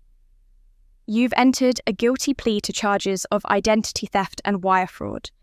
Before I accept this plea and impose sentence, you're required to provide allocution. This is your opportunity to explain to the court, in your own words, what you did and why you did it. You may begin. Emily stood slowly, her hand shaking as she gripped the edge of the table for support. Her lawyer had probably coached her, told her what to say and how to say it, but when she opened her mouth, what came out sounded nothing like a prepared statement. It sounded like something breaking. I didn't just hack my sister's email, she began, her voice barely above a whisper. The judge asked her to speak up and she tried again, louder, but trembling. I spent 5 years systematically sabotaging her life. Every friend who drifted away, every business opportunity that somehow fell through, every relationship that ended badly, I made sure of it. I intercepted emails, sent messages from her accounts to make her look unreliable or crazy, or just not worth the effort. I cancelled meetings she didn't know about. I declined invitations in her name.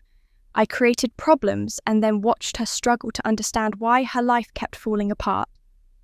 The courtroom was completely silent. Even the court reporter had paused, fingers hovering over keys, everyone absorbing the scope of what Emily was confessing. I did it because I was 5 years old when my mother died and I don't remember her. Not really, not in any way that matters. My first memory of her is her funeral white coffin, people crying, my sister sobbing next to me, while I just felt confused. I don't know what her voice sounded like. I don't know what she smelled like. I don't have a single real memory of her holding me, or reading to me, or loving me. Emily's voice cracked and she paused to compose herself. The judge said nothing, allowing her to continue at her own pace. But everyone else remembered her, and everyone told me over and over how much my sister looked like her. How Ashley had her smile, her eyes, her spirit. How looking at Ashley was like having Mum back. Nobody ever said I looked like her. Nobody ever said I reminded them of her. Because I don't. I look like my father's family. I have nothing of her in me that anyone can see. She turned slightly, and for the first time since the hearing began, she looked directly at me. Her eyes were red mascara smudged, the polished facade completely gone. Ashley got to be the daughter who looked like Mum. She got 8 years of memories of being loved by her, of knowing who she was. And I got nothing except stories about a woman I'm supposed to miss, but can't actually remember. Do you know what that's like? To be forgotten by your own mother before you were old enough to remember her. She didn't choose to die, I know that. But she did die, and everyone loved her memory more than they loved me standing right in front of them. Tears were streaming down her face now, but she kept going, the words pouring out like a wound finally being cleaned. I don't hate my sister. I never did. I hated that she got something I could never have. Not money, not success, memories. Connection. A place in Mom's story. She got to know what it felt like to be loved by the woman everyone said was so wonderful. And I just got to hear about it secondhand, while looking in the mirror at a face that reminded no one of anything worth remembering. She sobbed, one hand covering her mouth, her shoulders shaking. Her lawyer reached up to steady her, but she waved him off. I wanted to erase her. I thought if she was gone, if she wasn't, there being the living reminder of everything I lost, maybe someone would finally see me. Maybe Dad would look at me the way he looked at old photos of her, with that sadness that means you actually cared. Maybe someone would say my name the way they said hers, like it mattered. But all I did was become exactly what Mum wouldn't want me to be. I became someone who hurt people because I was hurting. And the person I hurt most was the only other person who actually understood what it felt like to lose her. The judge let the silence stretch for a moment before speaking. "Do you have anything else you'd like to say?" Emily looked at me again, and this time she held my gaze. "I'm sorry, Ashley. I'm so sorry for all of it. You deserved better from me. You deserved a sister who understood that we were both victims of the same loss, just in different ways. I can't take back what I did, but I can promise I'm going to spend every day trying to become someone Mum would have been proud of. Even if I can't remember her, I can honour her by being better." She sat down and the courtroom remained quiet for several seconds. The judge reviewed her plea agreement, accepted it, and imposed the agreed-upon sentence. Legal formalities happened around me, but I barely heard them. I was too busy crying in the gallery, understanding finally and completely that my sister and I had spent 27 years fighting over scraps of a mother neither of us had enough of. She'd lost Mum too early to remember. I'd lost her too young to understand. Both of us had been casualties of grief that no one in our family knew how to process. When the hearing ended, Emily left through a side door with her lawyer. She didn't look back, didn't try to approach me. And, for once, I didn't feel guilty for not chasing after her. I felt sad for both of us. That sadness stayed with me through November and into December, transforming slowly from grief into something more purposeful until I finally understood what Mum had meant about choosing Grace. The university auditorium held 200 people and every seat was filled. Students, faculty, local press, representatives from family advocacy organisations, and people I'd never met who'd somehow heard about this announcement and wanted to be present. The stage felt too big, too exposed, but I'd learnt over the past year that the important moments always happened in spaces that felt too big for comfort. I stood at the podium with prepared remarks in front of me that I'd written and rewritten a dozen times. But now, looking out at all these faces waiting to hear what I had to say, the prepared words felt insufficient. So I set the papers aside and spoke from the place where truth lives, unpolished and real. My name is Ashley Reed, and I'm here to announce the creation of the Grace Reed Memorial Scholarship Fund, named for my mother who died 15 years ago and saw more clearly than anyone I've known. My voice echoed through the auditorium stronger than I expected. This fund will provide full-ride scholarships, $50,000 each, to 20 students per year. But not just any students. These scholarships are specifically for the invisible children. I saw people in the audience lean forward, curiosity pulling them in. The middle children who were told they had nothing special about them. The forgotten daughters and sons who sacrificed their dreams so their siblings could pursue theirs. The children who raised themselves in full houses because no one noticed they needed raising. The ones who learned to disappear without ever leaving the room. If that's you, this scholarship is for you. A young woman in the third row was crying, and I recognized something in her face, the same expression I'd seen in mirrors for 32 years. I'm not here to tell you it doesn't hurt. It does. Being overlooked hurts. Being dismissed hurts. Watching your accomplishments get ignored while everyone else's mediocrity gets celebrated, that hurts in ways that don't fade quickly. But I'm here to tell you something that took me 3 decades to learn. You are enough. You always were. Their inability to see you was never about your lack of value. It was about their limitations, their damage, their inability to look past their own pain long enough to recognize yours.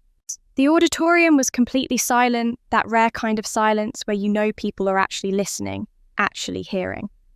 Their inability to see you taught you something invaluable. It taught you to see yourself. It taught you that worth doesn't come from external validation. It taught you resilience and independence and empathy for others who suffer invisibly. Those aren't small gifts, even though they came at a terrible price. I paused, gathering courage for what came next. I'm funding this scholarship with money my mother left me, money she saved knowing I'd need it after everything I'd face. She knew what it was like to be a woman dismissed and underestimated. She knew what it was like to watch your children suffer because the people who should love them were too broken to love properly. And she wanted her money to do what she couldn't do after she died, remind invisible children that they matter. Someone in the audience started clapping, then others joined, and soon the whole room was applauding. I waited for it to fade before continuing. But this scholarship comes with one condition, and it's not about grades or achievements or proving you're worthy. The condition is this: each recipient must commit to paying forward kindness to one other forgotten person. Not money, not success, just the act of seeing someone and making them feel visible. Because that's what we needed most, not scholarships or opportunities or advantages, just someone to look at us and see us and acknowledge that we existed and mattered. So if you receive this scholarship, you promise to give that gift to someone else who needs it. The applause came again, louder this time, and I saw people wiping their eyes throughout the auditorium. These were the people who understood, who'd lived some version of what I'd lived, who knew what it meant to be invisible in places where you should have been most seen. There's one more thing, I said, and the room quieted again. The Scholarship Board of Directors will consist of educators, counsellors, and advocates for forgotten children. But it will also include someone who understands being invisible for different reasons. Someone who spent 27 years feeling erased by a ghost she couldn't compete with. Someone who lost her way, but is working every day to find it again. I looked toward the back of the auditorium, where I'd asked Emily to sit if she came. She'd arrived late, slipping in after I'd started speaking, and I hadn't been sure she'd stay. But she was there in the last row, her face already wet with tears. My sister Emily Reed will help choose the scholarship recipients because she understands what it means to be the forgotten child. And because I believe people deserve the chance to become who they're capable of being, not who they were at their worst. The gasps rippled through the audience. People turned to look where I was looking, finding Emily in the back row, as she covered her face with her hands, shoulders shaking with sobs. Some people looked confused. This was the sister who'd been arrested for identity theft, whose criminal case had been in the news. Others looked moved, understanding that forgiveness and grace were as much a part of this story as pain and survival. I'm not giving her a handout, I said, my voice steady even though my hands were shaking. I'm giving her a chance to honour our mother by helping other people who feel the way she felt. I'm giving her the opportunity to transform her pain into purpose. Because that's what Mum would have wanted. Not revenge, but redemption. Not punishment, but possibility. The standing ovation lasted 3 full minutes. People were crying, clapping, some of them reaching toward Emily as she made her way down the aisle toward the stage. When she reached me, we stood facing each other for a long moment. Then she whispered, "Thank you, I won't waste this. I promise." And I believed her.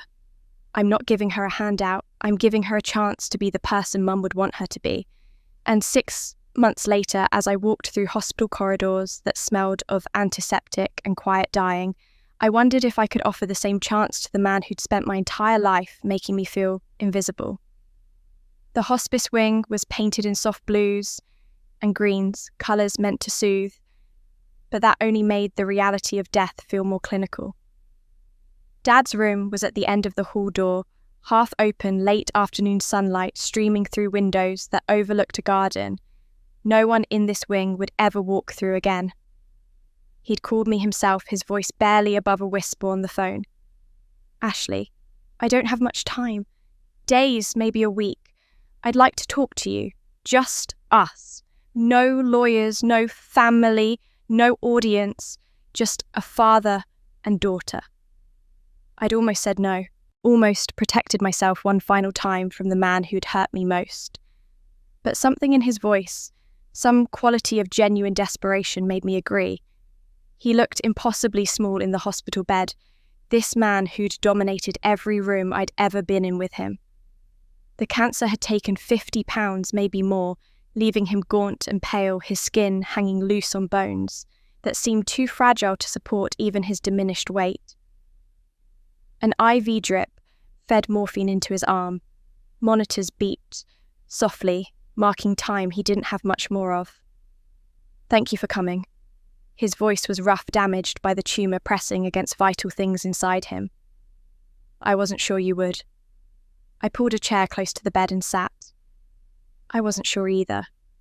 We looked at each other, really looked, maybe for the first time in my life. Without the roles we'd always played, without the family watching, without the weight of 32 years of accumulated hurt standing between us, she was just a dying man and I was just his daughter. "Do you hate me?" he asked. I considered the question honestly. I did, for a long time. When I found out about the MIT letter, when you tried to have me declared incompetent, when I understood how systematically you'd worked to keep me small, yes, I hated you then. I paused, choosing my next words carefully. Now I understand you were just a man who lost his wife and didn't know how to be a father to the daughter who looked like her. That doesn't make it okay, but it makes it human. He closed his eyes, tears leaking from the corners. I loved your mother more than I knew how to love. It wasn't healthy the way I loved her. It was consuming. When she died, it broke something in me that never healed. He opened his eyes and looked directly at me. Every time I looked at you, I saw her. The way you smiled, the way you moved, the way you thought about things. It was like she was there, but also not there. And I couldn't handle that pain, so I pushed you away. I made you invisible because seeing you hurt too much. "I know," I said quietly. "Mom told me. In the letter, she left." She knew. It wasn't a question. Of course she knew. Grace always saw things I couldn't see.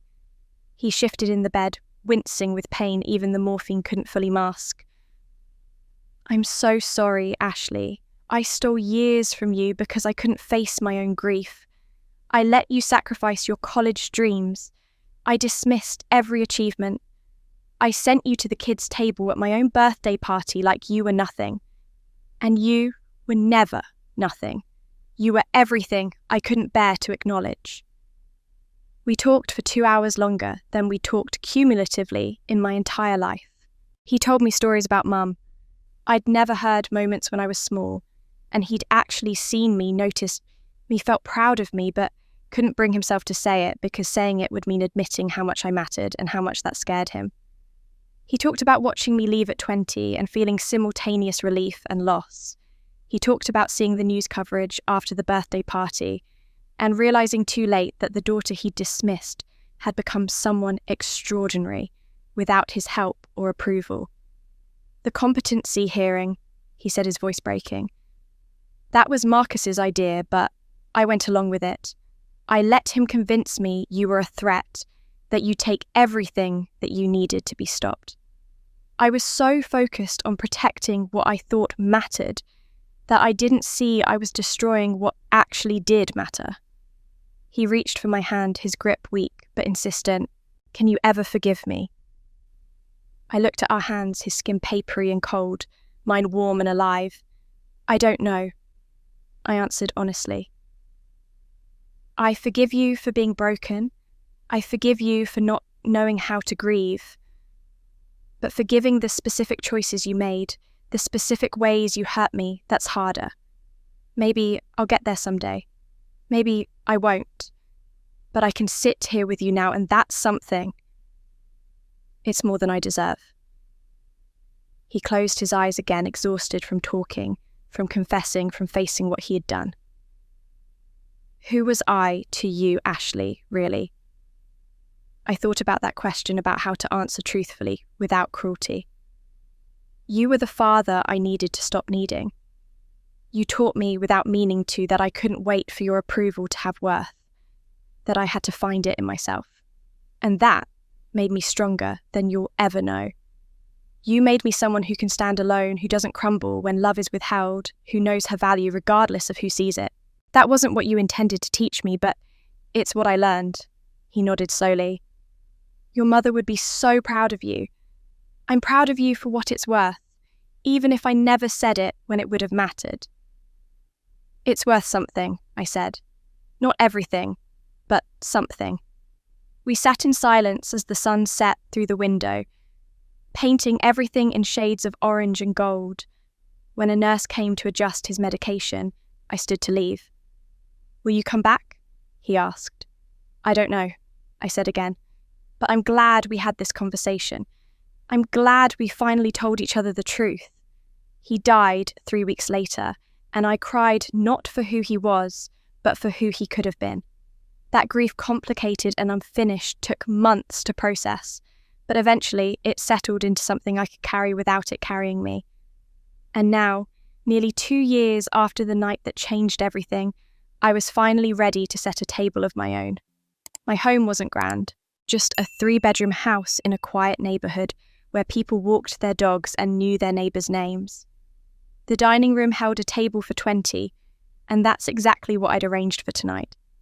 20 chairs, 20 place settings, 20 people I'd chosen carefully, deliberately, with intention. Uncle James arrived first, carrying wine and photos he'd been collecting. Grace would love this. As I always said, family wasn't about matching china. It was about who you chose to feed. Emily came next, nervous and overdressed, carrying flowers she'd obviously agonised over. She'd been working at the scholarship fund for 18 months, meeting with recipients, helping review applications, slowly rebuilding herself. She still had hard days, but she was trying. That counted for something. Marcus arrived with his girlfriend Sarah, who seemed genuinely kind. He'd lost the golden child confidence, replaced by something more genuine and less certain. Thank you for including me, he said carefully. I know I don't deserve it. Maybe not, I agreed, but Mum would have wanted you here. The others filtered in. Aunt Carol, who'd genuinely apologised. My cousin, who'd shared the juice box, now 18 and starting college. 3 scholarship recipients who'd become friends. Dorothy, who'd given me the MIT letter. Colleagues who'd become real friends. People who'd proven through actions they valued me for who I was. Before everyone sat, I directed attention to 3 empty chairs. One held Mum's photo from her college graduation. One held Dad's reading glasses. The third had a small sign reserved for the ones still finding their way home. These chairs stay empty, I explained. The first two remind us that people we've lost still shape who we are. The third reminds us there's always room for someone who needs belonging. No one is permanently excluded from this table if they're genuinely trying to grow. We sat and dinner began with comfortable chaos. People passing dishes, pouring wine, talking over each other in the way families do when they actually want to be together. At one point, a scholarship recipient named Maya asked the question I'd been expecting. How did you forgive them? How did you get past everything? The table quieted. I looked at Emily, who looked back, wanting to know too. I didn't do it for them, I said carefully. I did it for me. Holding on to anger was like drinking poison and waiting for them to die. Forgiveness didn't mean forgetting or excusing. It meant choosing not to let their damage continue damaging me. But how do you know when you're ready? Maya pressed. When holding on hurts more than letting go. When you realize freedom matters more than revenge. When you understand that grace doesn't make you weak, it makes you powerful enough to choose your own path. Emily was crying quietly, and I reached across to squeeze her hand. She squeezed back, and something passed between us that didn't need words. As dessert was served, I stood and raised my glass. The table quieted, faces turning toward me. 2 years ago, I sat at a different table, the kids' table. I was sent there by people who thought I didn't belong anywhere else. And for a long time, I thought that moment defined me. That it proved I wasn't enough, that I didn't matter, that I'd never truly belong. I looked around at the faces watching me, blood family, and chosen family people bound by DNA, and people bound by understanding and choice. But I was wrong. That moment didn't define me, it freed me. Because it showed me I'd spent 30 years as I trying to earn a seat at someone else's table. I'd been shrinking myself to fit spaces never built for me, seeking approval from people who couldn't give it, waiting to be chosen by those who'd already decided I wasn't worth choosing. My voice grew stronger, clearer. Then I realized I didn't need their table. I was meant to build my own. And at my table, everyone who chooses kindness over cruelty, growth over bitterness, grace over revenge has a place. At my table, you don't have to earn your seat. You don't have to prove you're worthy. You just have to be willing to see others the way you wanted to be seen. Welcome home. The room erupted in a toast, glasses clinking, voices overlapping with affirmation and love. Emily was openly sobbing now, and so was Aunt Carol, and so was I. But these were different tears than 2 years ago.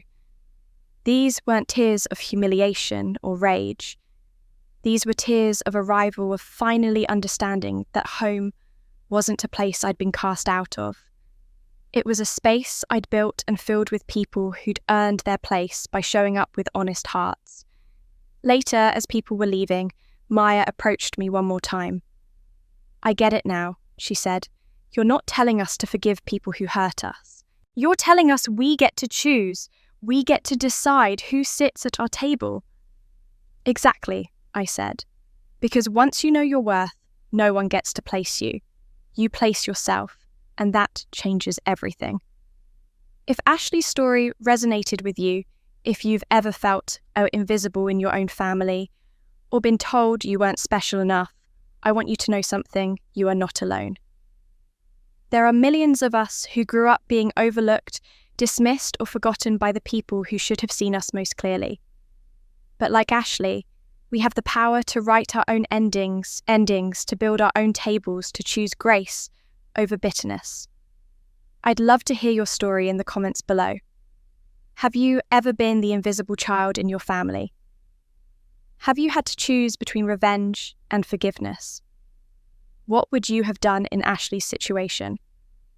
Your experiences matter, and sharing them helps others who are still finding their way home. If this story moves you, please hit that subscribe button and turn on notifications so you never miss another story about resilience, redemption, and the power of choosing yourself. Share this video with someone who needs to hear that they're enough exactly as they are. And remember what Ashley learned: once you know your worth, no one gets to place you. You place yourself. Thank you for listening, and I'll see you in the next story. Until then, save a seat at your table for the ones still finding their way.